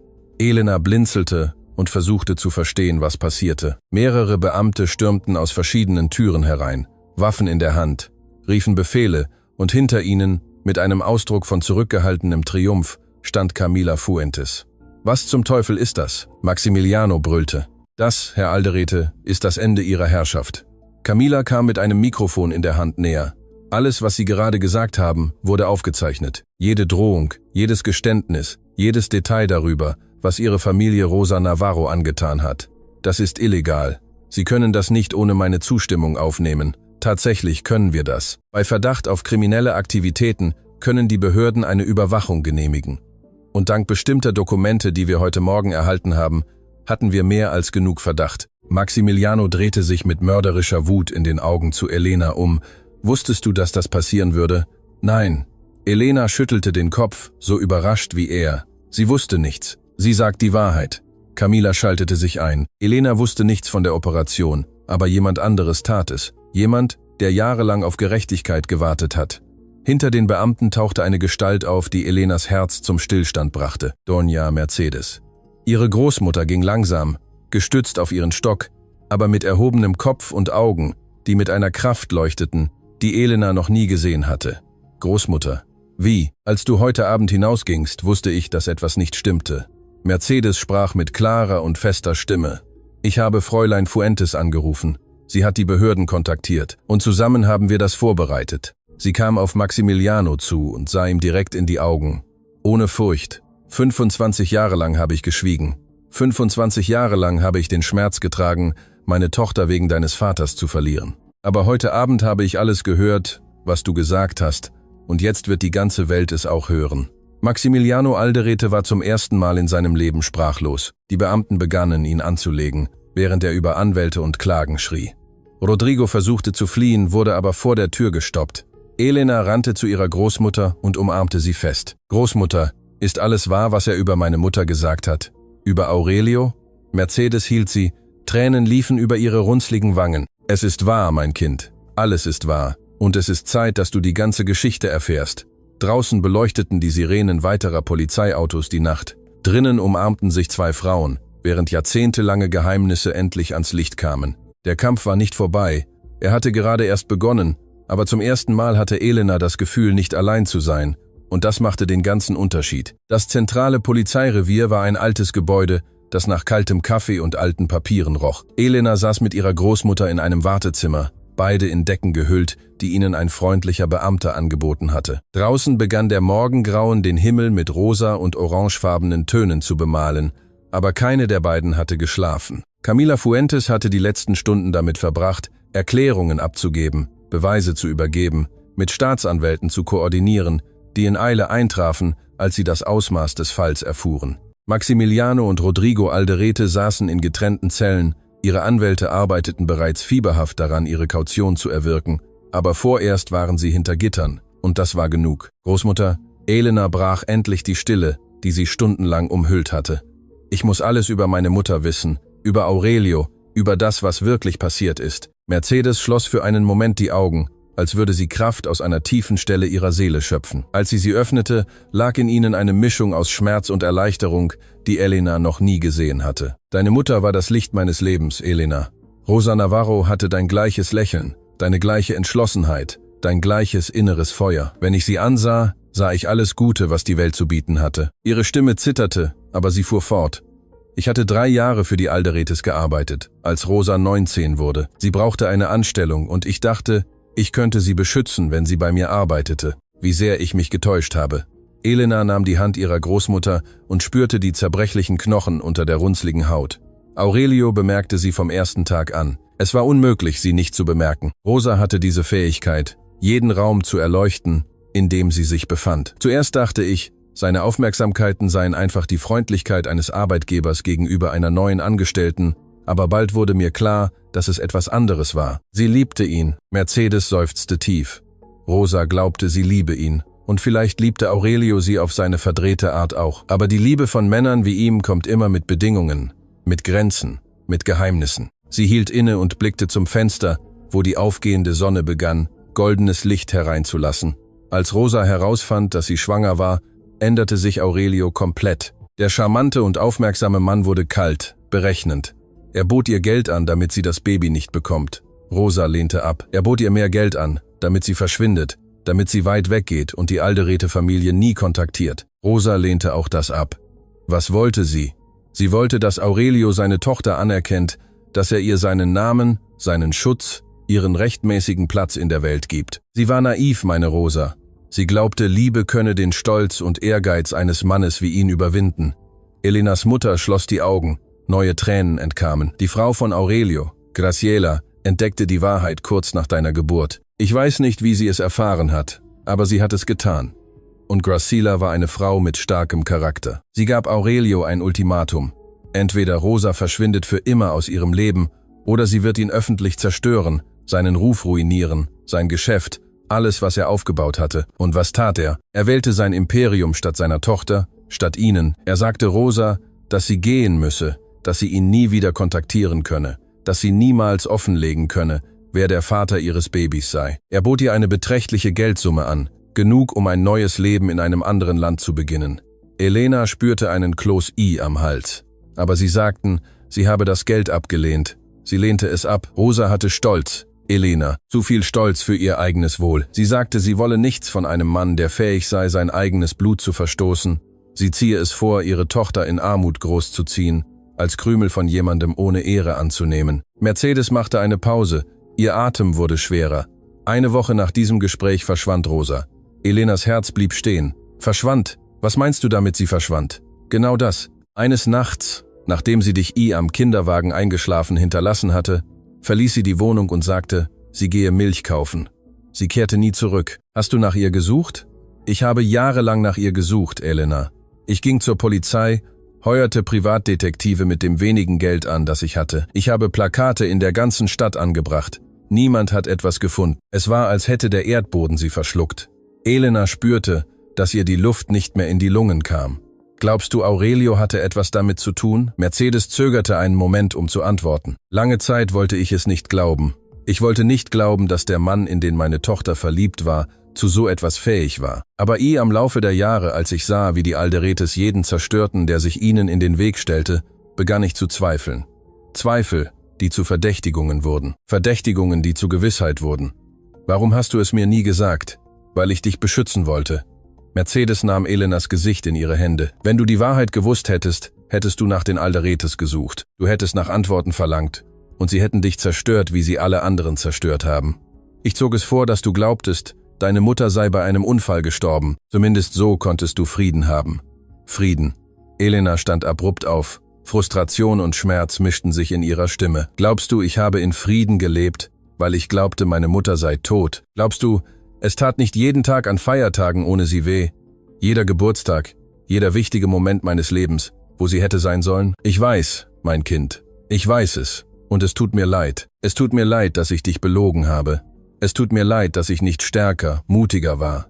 Es tut mir leid für alles. Elena blickte zu ihrer Großmutter, dieser Frau, die alles für sie geopfert hatte, die bis zur Krankheit gearbeitet hatte, um ihr eine Zukunft zu geben, die Geheimnisse getragen hatte, die unmöglich waren, jahrzehntelang. Und trotz des Schmerzes, trotz des Verrats, den sie empfand, konnte sie nicht hassen. Sie kniete sich vor sie hin und nahm erneut ihre Hände.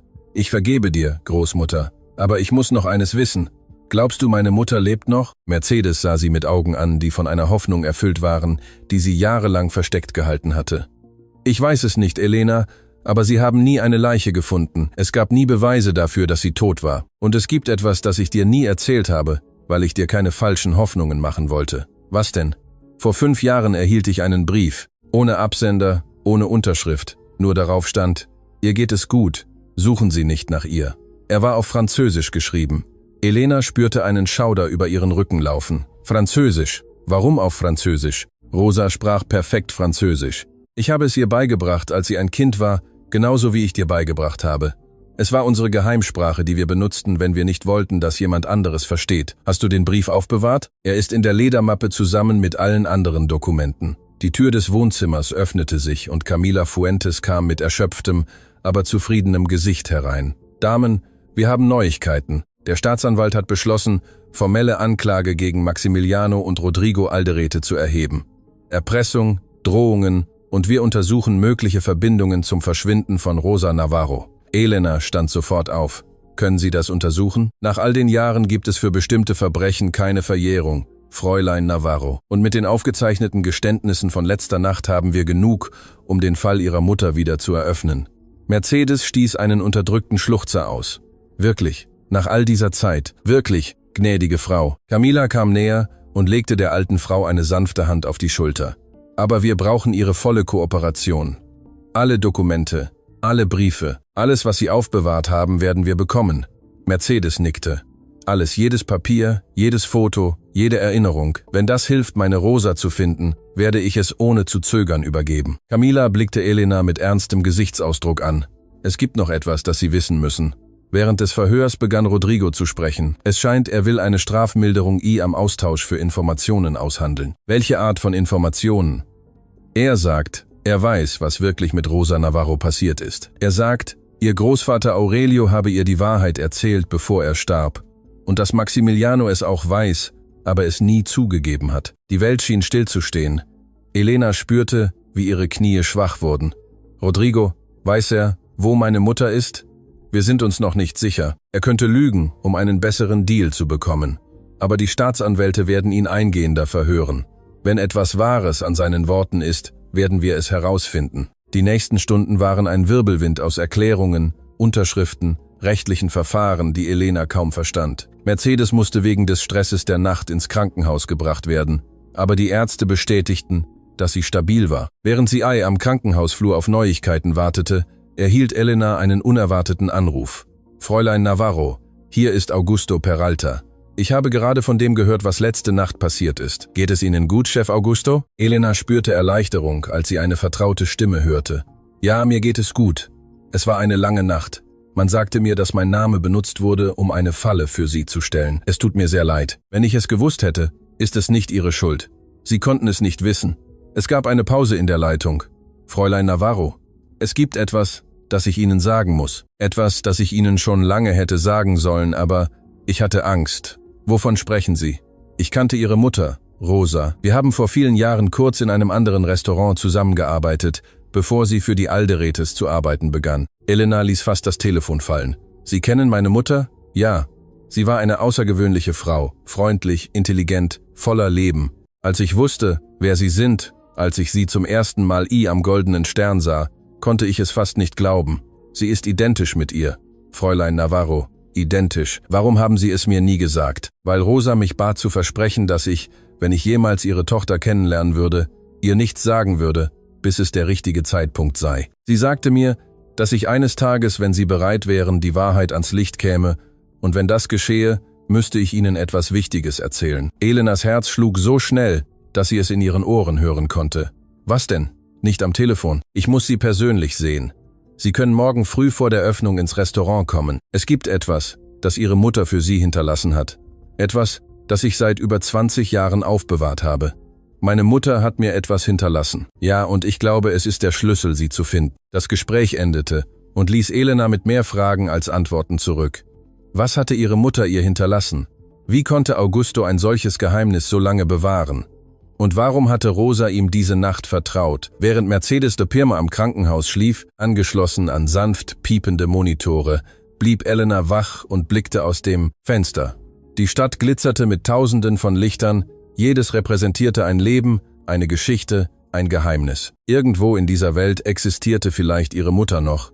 Vielleicht hatte sie all die Jahre versteckt verbracht und auf den richtigen Moment gewartet, um zurückzukehren. Oder vielleicht war der Brief ein grausamer Scherz, eine falsche Hoffnung, die dazu bestimmt war, zu quälen. Es spielte keine Rolle, Elena würde die Wahrheit finden. Was auch immer es kostete, ihr Telefon vibrierte mit einer Nachricht von Camila. Rodrigo hat gesprochen. Er sagt, Rosa sei nicht gestorben. Er sagt, Aurelio habe sie nach Europa mit einer neuen Identität geschickt. Er sagt, es gibt Beweise in einem Bankschließfach, das nur Maximiliano öffnen kann. Morgen werden wir versuchen, eine richterliche Anordnung zu erwirken. Das ist nicht vorbei, Elena. Es fängt gerade erst an. Elena las die Nachricht 3-mal und ließ die Worte in ihren Verstand eindringen. Ihre Mutter lebte oder war zumindest am Leben gewesen, als Aurelio sie weggeschickt hatte. Europa, eine neue Identität, ein Bankschließfach mit Beweisen. Und Augusto hatte etwas, das ihre Mutter ihm hinterlassen hatte. Etwas, das er über 2 Jahrzehnte aufbewahrt hatte und auf diesen Moment gewartet hatte. Die Puzzleteile begannen sich zusammenzufügen, aber das vollständige Bild war immer noch verschwommen, unvollständig, voller Schatten und Geheimnisse.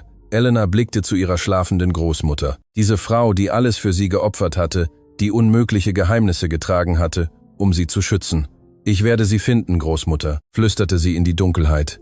»Ich werde Mama finden, das verspreche ich dir.« Draußen verlief die Nacht weiter, gleichgültig gegenüber den menschlichen Dramen, die sich unter ihrem Sternenmantel abspielten. Aber in Elena hatte sich etwas dauerhaft verändert. Sie war nicht mehr nur eine Kellnerin, die ums Überleben kämpfte. Sie war eine Tochter, die ihre Mutter suchte, eine Enkelin, die das Opfer ihrer Großmutter ehrte, eine Frau, die ihre Wahrheit zurückforderte, und nichts und niemand würde sie aufhalten. Nicht einmal die Geister der Vergangenheit, die noch entdeckt werden mussten, denn in den Bankschließfächern der Alderetes warteten Geheimnisse, die niemand erwartet hatte. Geheimnisse, die nicht nur Elenas Leben verändern würden. Sie würden alles verändern, was sie über ihre Familie zu wissen glaubte, über die Alderetes und über die Nacht, in der Rosa Navarro für immer verschwand. Die Sonne begann gerade aufzugehen, als Elena zur Goldenen Stern kam. Das Restaurant sah ihr am Morgenlicht anders aus, seines Glamours beraubt, enthüllte die Risse in den Wänden und den Verschleiß der Jahre, als ob das Gebäude selbst wüsste, dass es nicht mehr perfekt vortäuschen musste. Augusto wartete an der Hintertür, demselben Ort, an dem vor Tagen ihr Albtraum begonnen hatte. Aber diesmal hatte der Koch einen anderen Ausdruck. Es war keine Besorgnis oder Angst. Es war etwas, das Elena nicht vollständig identifizieren konnte. Nostalgie, Vorfreude, Schuld. »Danke, dass Sie gekommen sind, Fräulein Navarro.« Seine Stimme war sanfter als gewöhnlich. »Ich weiß, dass dieser Ort nach allem, was hier passiert ist, Ihnen schlechte Erinnerungen bereiten muss. Erinnerungen machen mir keine Angst, Chef. Was mir Angst macht, ist, die Wahrheit nicht zu kennen.« Augusto nickte langsam und führte sie hinein. Sie durchquerten die leere Küche bis zu einem kleinen Raum I am hinteren Teil, den Elena nie bemerkt hatte. Es war kaum ein Lagerraum voller staubiger Kisten und alter Utensilien. »Ich habe hier 32 Jahre gearbeitet«, Augusto sprach, während er Kisten bewegte. Lange bevor die Alderetes diesen Ort kauften, lange bevor sie geboren wurden. Er blieb vor einer rostigen Metallkiste stehen, versteckt hinter Mehlsäcken. Als ich ihre Mutter traf, war ich kaum mehr als ein Küchengehilfe. Rosa kam manchmal mit Mercedes, während sie für einen Geschäftsmann übersetzte, der hier regelmäßig zu Abend aß. Ihre Mutter war außergewöhnlich. Sie hatte dieses Licht, das manche Menschen besitzen, diese Fähigkeit, jedem in ihrer Umgebung das Gefühl zu geben, etwas Besonderes zu sein. Sie waren eng. Wir waren Freunde, gute Freunde. Rosa hatte niemanden außer Mercedes. Und ich war auch allein auf der Welt. Wir verstanden uns. Augusto öffnete die Metallkiste mit einem kleinen Schlüssel, den er um den Hals trug. Darin befand sich ein Paket, eingewickelt in ein mit der Zeit vergilbtes Tuch. In der Nacht, bevor Rosa verschwand, kam sie zu mir. Sie hatte Angst, aber auch entschlossen. Sie sagte mir, sie müsse gehen, sie könne mir nicht erklären, warum, aber sie müsse mich um einen Gefallen bitten. Augustos Hände zitterten, als er das Paket auswickelte. Sie gab mir das, bat mich zu schwören, dass ich es aufbewahren würde, bis ihre Tochter bereit wäre, es zu empfangen. Sie sagte mir, wenn Elena stark ist, wenn die Welt sie nicht mehr ignorieren kann, dann wird sie wissen, dass es Zeit ist. Im Inneren des Pakets befanden sich 3 Gegenstände. Ein Brief, versiegelt mit rotem Wachs, ein kleines Foto und ein Reisepass. Elena nahm zuerst das Foto. Darauf war Rosa zu sehen, eindeutig schwanger, lächelnd in die Kamera, eine Hand auf ihrem Bauch. Hinter dem Foto stand in eleganter Schrift geschrieben, »Für meine Elena, an dem Tag, als ich wusste, dass du mein größtes Geschenk sein würdest.« Die Tränen begannen zu fließen, bevor Elena sie aufhalten konnte. Der Reisepass. Augusto wies auf das Dokument. Schauen Sie ihn an. Elena öffnete ihn mit zitternden Händen. Es war ein französischer Reisepass und der Name, der darauf stand, war nicht Rosa Navarro, sondern Maggie Logan. Ihre Mutter hatte eine falsche Identität, Augusto erklärte. Sie hatte ihn Monate vor ihrem Verschwinden besorgt. Ich glaube, sie plante zu fliehen, ein neues Leben fernab der Alderetes zu beginnen. Aber wenn sie alles vorbereitet hatte, warum nahm sie mich dann nicht mit? Das, Fräulein Navarro, erklärt, glaube ich, der Brief. Elena blickte auf den versiegelten Umschlag. Ihre Hände zitterten so sehr, dass sie ihn kaum halten konnte. Ihr ganzes Leben, all die unbeantworteten Fragen, all die Lücken in ihrem Herzen. Vielleicht waren die Antworten dort auf dem vergilbten Papier und warteten darauf, gelesen zu werden. Sie brach vorsichtig das Siegel, als ob der Umschlag jeden Moment zerfallen könnte. Im Inneren befanden sich mehrere Blätter, geschrieben in der Handschrift ihrer Mutter, derselben Handschrift, die sie auf dem Brief gesehen hatte, den Mercedes aufbewahrte, die Handschrift von Rosa. Elena begann laut zu lesen und brauchte die Worte ihrer Mutter, um die Stille zu füllen. Meine liebe Elena, wenn du dies liest, bedeutet das, dass der Moment gekommen ist. Es bedeutet, dass du stark bist, dass du mutig bist, dass du alles bist, was ich immer wusste, dass du sein würdest. Es gibt so vieles, was ich dir gerne persönlich gesagt hätte, so viele Umarmungen, die ich dir gerne gegeben hätte, so viele Nächte, die ich gerne dagewesen wäre, um dich zu trösten, wenn du geweint hast, aber das Leben zwang mich zu wählen, und ich wählte deine Sicherheit über mein Glück. Aurelio Alderete ist dein Vater. Ich weiß nicht, ob du das schon weißt, wenn du das liest, aber ich brauche, dass du es aus meiner Perspektive verstehst. Ich liebte ihn, Elena. Ich liebte ihn mit meinem ganzen naiven Herzen, und er liebte mich auf seine Weise auch. Aber die Liebe von Männern wie ihm hat immer Grenzen, und diese Grenzen sind Macht und Geld. Als ich schwanger wurde, bot mir Aurelio Geld an, um zu verschwinden. Ich weigerte mich. Ich wollte, dass er mich anerkennt, dass er mir meinen Platz gibt. Ich war dumm zu glauben, dass seine Liebe stärker sei als sein Ehrgeiz. Dann entdeckte seine Frau Graziella alles, und sie war anders als Aurelio. Sie war gefährlich. Sie bedrohte mich direkt. Sie sagte mir, dass, wenn ich nicht verschwinde, sie sicherstellen würde, dass dir, meinem Baby, meiner Elena, etwas Schlimmes zustößt. Ich konnte kein Risiko eingehen. Ich konnte dich nicht in Gefahr bringen. Also habe ich einen Deal gemacht. Ich würde gehen, für immer verschwinden. Dafür versprach Graziella, dass sie dich niemals anfassen würden, dass sie dich in Frieden mit deiner Großmutter leben lassen würden. Aurelio akzeptierte den Deal, aber mit einer Bedingung. Ich durfte dich nicht mitnehmen. Er sagte, du seist sein Blut. Er würde nicht zulassen, dass seine Tochter in Armut in einem fremden Land aufwächst. Es war die schwierigste Entscheidung meines Lebens, Elena.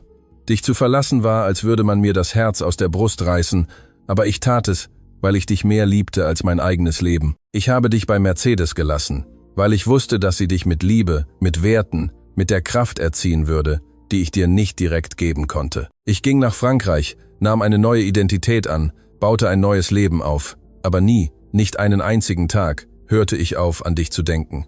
Ich hörte nie auf, dich zu lieben. Ich hörte nie auf, von dem Moment zu träumen, an dem ich dich wiedersehen konnte. Vor Jahren, als ich erfuhr, dass Aurelio gestorben war, dachte ich daran, zurückzukehren. Aber Maximiliano kontrollierte bereits alles, und er war schlimmer als sein Vater, rücksichtsloser. Ich hatte Angst, was er dir antun könnte, wenn ich auftauchte. Also wartete ich. Ich wartete, bis du stark genug warst, dich ihnen zu stellen. Ich wartete, bis die Welt sah, wer du wirklich bist. Und wenn du das liest, bedeutet das, dass dieser Moment gekommen ist. Elena, meine Liebe, mein Leben, mein Daseinsgrund. Ich lebe. Ich habe all die Jahre auf dich gewartet. Und wenn du mich finden willst, wenn du mich kennenlernen willst, wenn du mir verzeihen kannst, dass ich dich verlassen habe, gibt es einen Ort in Paris, ein kleines Café in Montmartre namens Le Refuge de Sam. Ich gehe jeden Sonntagmorgen seit 20 Jahren dorthin. Ich bestelle immer das Gleiche, Café au lait und ein Croissant. Ich sitze immer am selben Tisch am Fenster und schaue immer zur Tür, in Erwartung des Tages, an dem meine Tochter hindurchtreten wird. Ich liebe dich, Elena. Ich habe dich geliebt, von dem Moment an, als ich wusste, dass du existierst. Ich werde dich bis zu meinem letzten Atemzug lieben. Deine Mutter, Rosa. Elena beendete die Lesung und die folgende Stille war absolut. Die Tränen liefen unaufhaltsam über ihr Gesicht und fielen auf das Papier, vermischten sich mit Worten, die über 2 Jahrzehnte darauf gewartet hatten, gelesen zu werden. Augusto weinte ebenfalls schamlos, ohne zu versuchen, es zu verbergen. Sie lebt. Elena flüsterte, meine Mutter lebt. Sie hat immer gelebt. Fräulein Navarro hat auf sie gewartet. sie aus der Ferne geliebt. Elena umarmte den Brief gegen ihre Brust und spürte, als ob die Arme ihrer Mutter sie durch Zeit und Distanz umarmten. In diesem Moment klingelte ihr Telefon. Es war Camila. »Elena, wir haben die richterliche Anordnung. Wir haben das Bankschließfach der Alderetes geöffnet und etwas gefunden, das Sie dringend sehen müssen. Etwas über Ihre Mutter, etwas, das Maximiliano jahrelang verborgen hat.« Elena blickte zu Augusto, dann zu dem Brief, dann zu dem Reisepass mit dem Namen Mary Logan. »Ich komme dorthin, denn der Brief ihrer Mutter hatte viele Fragen beantwortet, aber was sie in diesem Bankschließfach erwartete, würde enthüllen, dass die Geschichte von Rosa Navarro viel komplexer war, als irgendjemand erwartet hatte und dass Elenas Reise gerade erst begann. Das Bankschließfach der Alderetes enthielt jahrzehntelange Geheimnisse, Dokumente über Bestechung, illegale Verträge, Beweise für zwielichtige Geschäfte, die jedes Imperium erschüttern würden. Aber nichts davon war für Elena in diesem Moment wichtig. Wichtig war ein Manila-Umschlag mit ihrem Namen in einer Schrift, die sie jetzt überall erkennen würde. Die Schrift ihrer Mutter. Camila gab es ihr mit sorgfältigen Händen. Maximiliano hat es hier vor Jahren aufbewahrt. Anscheinend hat Rosa diesen Brief kurz vor Aurelius Tod an ihn geschickt und ihn gebeten, ihn ihrer Tochter zu übergeben. Er hat es nie getan, und Maximiliano beschloss, ihn zusammen mit all den anderen Geheimnissen seiner Familie zu begraben. Elena öffnete den Umschlag. Im Inneren befand sich ein einzelnes Blatt Papier und eine aktuelle Fotografie. Auf dem Bild war eine Frau mit grauem Haar, leuchtenden Augen und einem Lächeln zu sehen, das genau dasselbe war wie ihres. Rosa, ihre Mutter, lebendig, echt, wartete auf sie. Der Brief war kurz. »Meine Elena, wenn du das irgendwann liest, möchte ich, dass du weißt, dass ich nie aufgehört habe, für dich zu kämpfen. Jedes Jahr an deinem Geburtstag habe ich meinem Vater Briefe geschickt, in denen ich ihn bat, sie dir zu übergeben. Er hat es nie getan, aber ich warte immer noch. Ich werde immer warten, Le Refuge de Sam jeden Sonntag, bis mein Herz aufhört zu schlagen. Ich liebe dich, Mama.« Elena blickte zu Camila, dann zu Augusto, der mit ihr angekommen war, und traf schließlich eine Entscheidung, die ihr Leben für immer verändern würde. »Ich muss nach Paris.« Der Flug dauerte Stunden, die sich wie Ewigkeiten anfühlten. Mercedes konnte wegen ihres Gesundheitszustands nicht reisen, aber sie bestand darauf, dass Elena ging. »Geh, mein Kind«, hatte sie ihr am Krankenhaus gesagt und ihre Hände festgehalten. »Geh und finde meine Rosa. Sag ihr, dass ich ihr verzeihe. Sag ihr, dass ich sie nie aufgehört habe zu lieben. Und bring sie nach Hause.« Camila kümmerte sich um alles. Die Tickets, das Hotel, die Kontakte in Frankreich, die helfen würden, wenn etwas schief ging. Der Bericht über die Alderetes konnte warten. Das war wichtiger. Es war Sonntag, als Elena in Montmartre ankam. Die Kopfsteinpflasterstraßen glänzten unter einer Frühlingssonne. Künstler malten an den Ecken. Musiker spielten Melodien, die wie Versprechen in der Luft schwebten. Und da, in einer engen Gasse, war das Café, das ihre Mutter erwähnt hatte. Le Refuge, die Zuflucht der Seelen. Elena blieb vor der Tür stehen. Ihr Herz schlug so schnell, dass sie dachte, alle um sie herum könnten es hören. Und wenn ihre Mutter nicht da wäre, was wäre, wenn sie aufgehört hätte zu gehen? Was wäre, wenn sie nach all den Jahren nicht mehr gefunden werden wollte? Aber dann erinnerte sie sich an die Worte von Mercedes. Mut ist nicht die Abwesenheit von Angst. Es ist Handeln trotz ihr. Sie drückte die Tür und ging hinein. Das Café war klein, gemütlich, mit Wänden, die mit alten Fotografien bedeckt waren, und dem Duft von frisch gebrühtem Kaffee, der jeden Winkel erfüllte. Es waren nur wenige Leute zu dieser frühen Stunde da. Ein junges Paar in einer Ecke, ein alter Mann, der die Zeitung las, und am Fenster, an einem Tisch für zwei, eine Frau mit silbernem Haar, die mit dem Ausdruck dessen, der ein Leben lang gewartet hatte, auf die Straße blickte. Elena konnte sich nicht bewegen, nicht atmen, nichts tun, außer diese Frau anzusehen, die ihre Mutter war, die alles geopfert hatte, um sie zu schützen, die über 2 Jahrzehnte auf diesen Moment gewartet hatte. Dann drehte Rosa den Kopf, ihre Augen trafen sich und die Welt stand still. Rosa hob eine Hand an ihre Brust, als ob ihr Herz aus ihr herausspringen würde. Ihre Lippen zitterten und formten ein Wort, das sich nicht aussprach. Tränen begannen über ihre Wangen zu laufen, als sie sich langsam erhob und Elenas Blick nicht abwandte. Elena. Ihre Stimme war kaum mehr als ein Flüstern. »Meine Elena, Mama.« Dieses eine Wort brach den Damm der Jahrzehnte des Schmerzes, der Abwesenheit, der unausgesprochenen Liebe zurückhielt. Rosa rannte auf ihre Tochter zu und umarmte sie mit einer Umarmung, die alle verlorenen Umarmungen, alle Gute-Nacht-Küsse, alle Tränen, die sie nicht abwischen konnte, wiedergewinnen wollte. »Mein Rosenbaby«, schluchzte sie, »mein schönes Baby, du bist endlich gekommen, du bist gekommen.« Elena weinte ebenfalls und klammerte sich an ihre Mutter, als hätte sie Angst, dass sie wieder verschwinden würde. »Ich habe dich gefunden, Mama. Ich habe dich gefunden.« Sie blieben Minuten, die wie Stunden schienen, umarmt, während die anderen Gäste des Cafés gerührt zusahen, ohne vollständig zu verstehen, was sie erlebten, aber die Bedeutung des Moments spürten. Als sie sich endlich trennten, nahm Rosa Elenas Gesicht in ihre Hände und musterte jedes Detail, als wollte sie jede Linie, jeden Ausdruck auswendig lernen. »Du bist wunderschön«, flüsterte sie. »Schöner, als ich es mir je vorgestellt habe. Und diese Augen. Du hast meine Augen und dein Lächeln, laut Großmutter. Mercedes. Wie geht es meiner Mutter? Sie wartet auf dich. Sie ist krank, aber sie kämpft. Sie will dich sehen, Mama. Sie will, dass du nach Hause kommst.« Rosa schloss die Augen. Neue Tränen entkamen. Kann sie mir verzeihen, nachdem ich sie verlassen habe? Sie hat ihnen schon längst verziehen. Sie will sie nur noch einmal umarmen.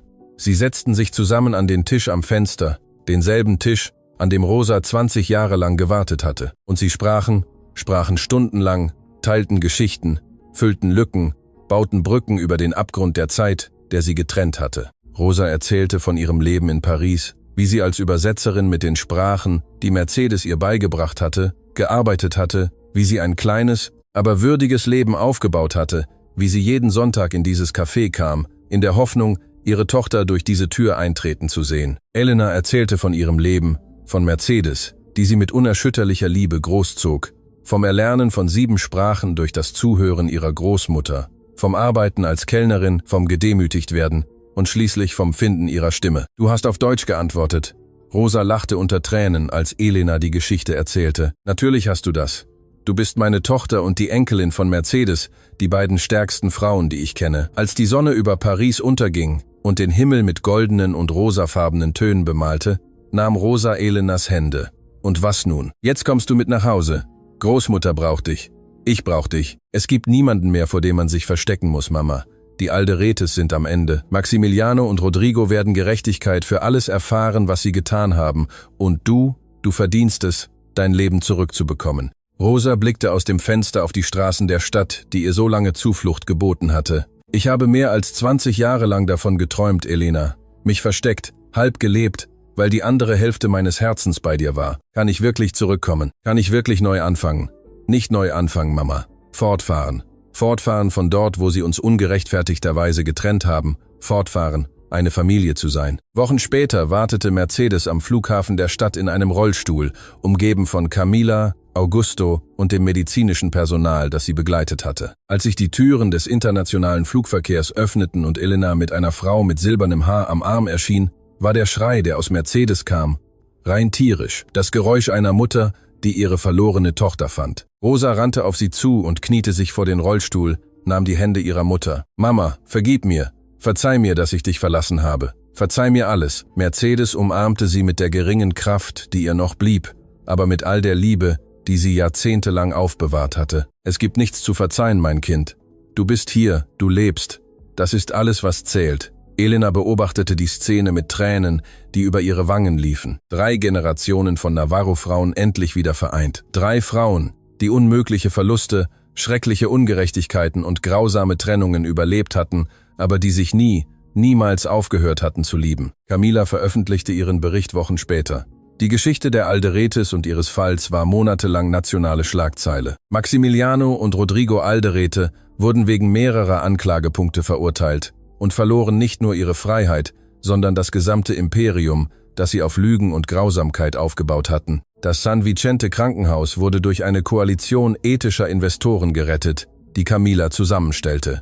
Mercedes konnte ihre Behandlung ohne Sorgen fortsetzen, umgeben nun von ihrer Tochter und ihrer Enkelin. Elena erhielt Arbeitsangebote von internationalen Übersetzungsagenturen, renommierten Universitäten und humanitären Organisationen, die ihr Sprachtalent nutzen wollten, aber sie wählte etwas anderes. Sie gründete eine kostenlose Sprachschule für bedürftige Jugendliche und lehrte auf die gleiche Weise, wie Mercedes sie gelehrt hatte, mit Geduld, mit Liebe, mit der Gewissheit, dass Wissen die mächtigste Waffe gegen Ungerechtigkeit ist. Sie nannte sie die Rosa Mercedes Navarro Schule. An einem Frühlingsnachmittag saß Elena I. am Garten ihres neuen Hauses und beobachtete, wie ihre Mutter und ihre Großmutter I. am Schatten eines Baumes unterhielten. Mercedes lachte über etwas, das Rosa sagte, ein Geräusch, von dem Elena dachte, sie würde es nie hören. Rosa bemerkte ihren Blick und lächelte sie an, streckte eine Hand nach ihr aus. »Komm her, mein Kind. Setz dich zu uns. Elena schloss sich ihnen an und setzte sich ins Gras zwischen die beiden Frauen, die sie auf der Welt am meisten liebte. »Wisst ihr, was ich aus all dem gelernt habe?« sagte sie leise. »Was, meine Liebe?« Mercedes fragte. »Die wichtigste Sprache ist nicht Deutsch, nicht Französisch oder eine der 7, die ich spreche. Die wichtigste Sprache ist Liebe, und die habe ich von ihnen gelernt.« Rosa und Mercedes tauschten einen Blick aus. Ihre Augen leuchteten vor Glückstränen. »Und du sprichst sie perfekt, mein Kind.« Rosa küsste ihre Stirn. »Du sprichst sie perfekt.« Die Sonne ging über Paris unter und bemalte den Himmel mit denselben goldenen und rosafarbenen Tönen, die Elena an dem Tag in Paris gesehen hatte, als sie ihre Mutter gefunden hatte. Aber jetzt hatten diese Farben eine andere Bedeutung. Sie waren nicht mehr das Ende eines Tages, sie waren der Beginn eines neuen Lebens. Ein Leben, in dem 3 Frauen, die die Welt zu trennen versucht hatte, endlich zusammen waren. Ein Leben, in dem die Wahrheit über Lügen gesiegt hatte. Ein Leben, in dem die Liebe die Macht besiegt hatte. Und Elena wusste mit absoluter Sicherheit, dass dieses Leben das beste Ende war, das sie sich je hätte vorstellen können. Denn es war kein wirkliches Ende. Es war der Beginn von allem, was immer sein sollte.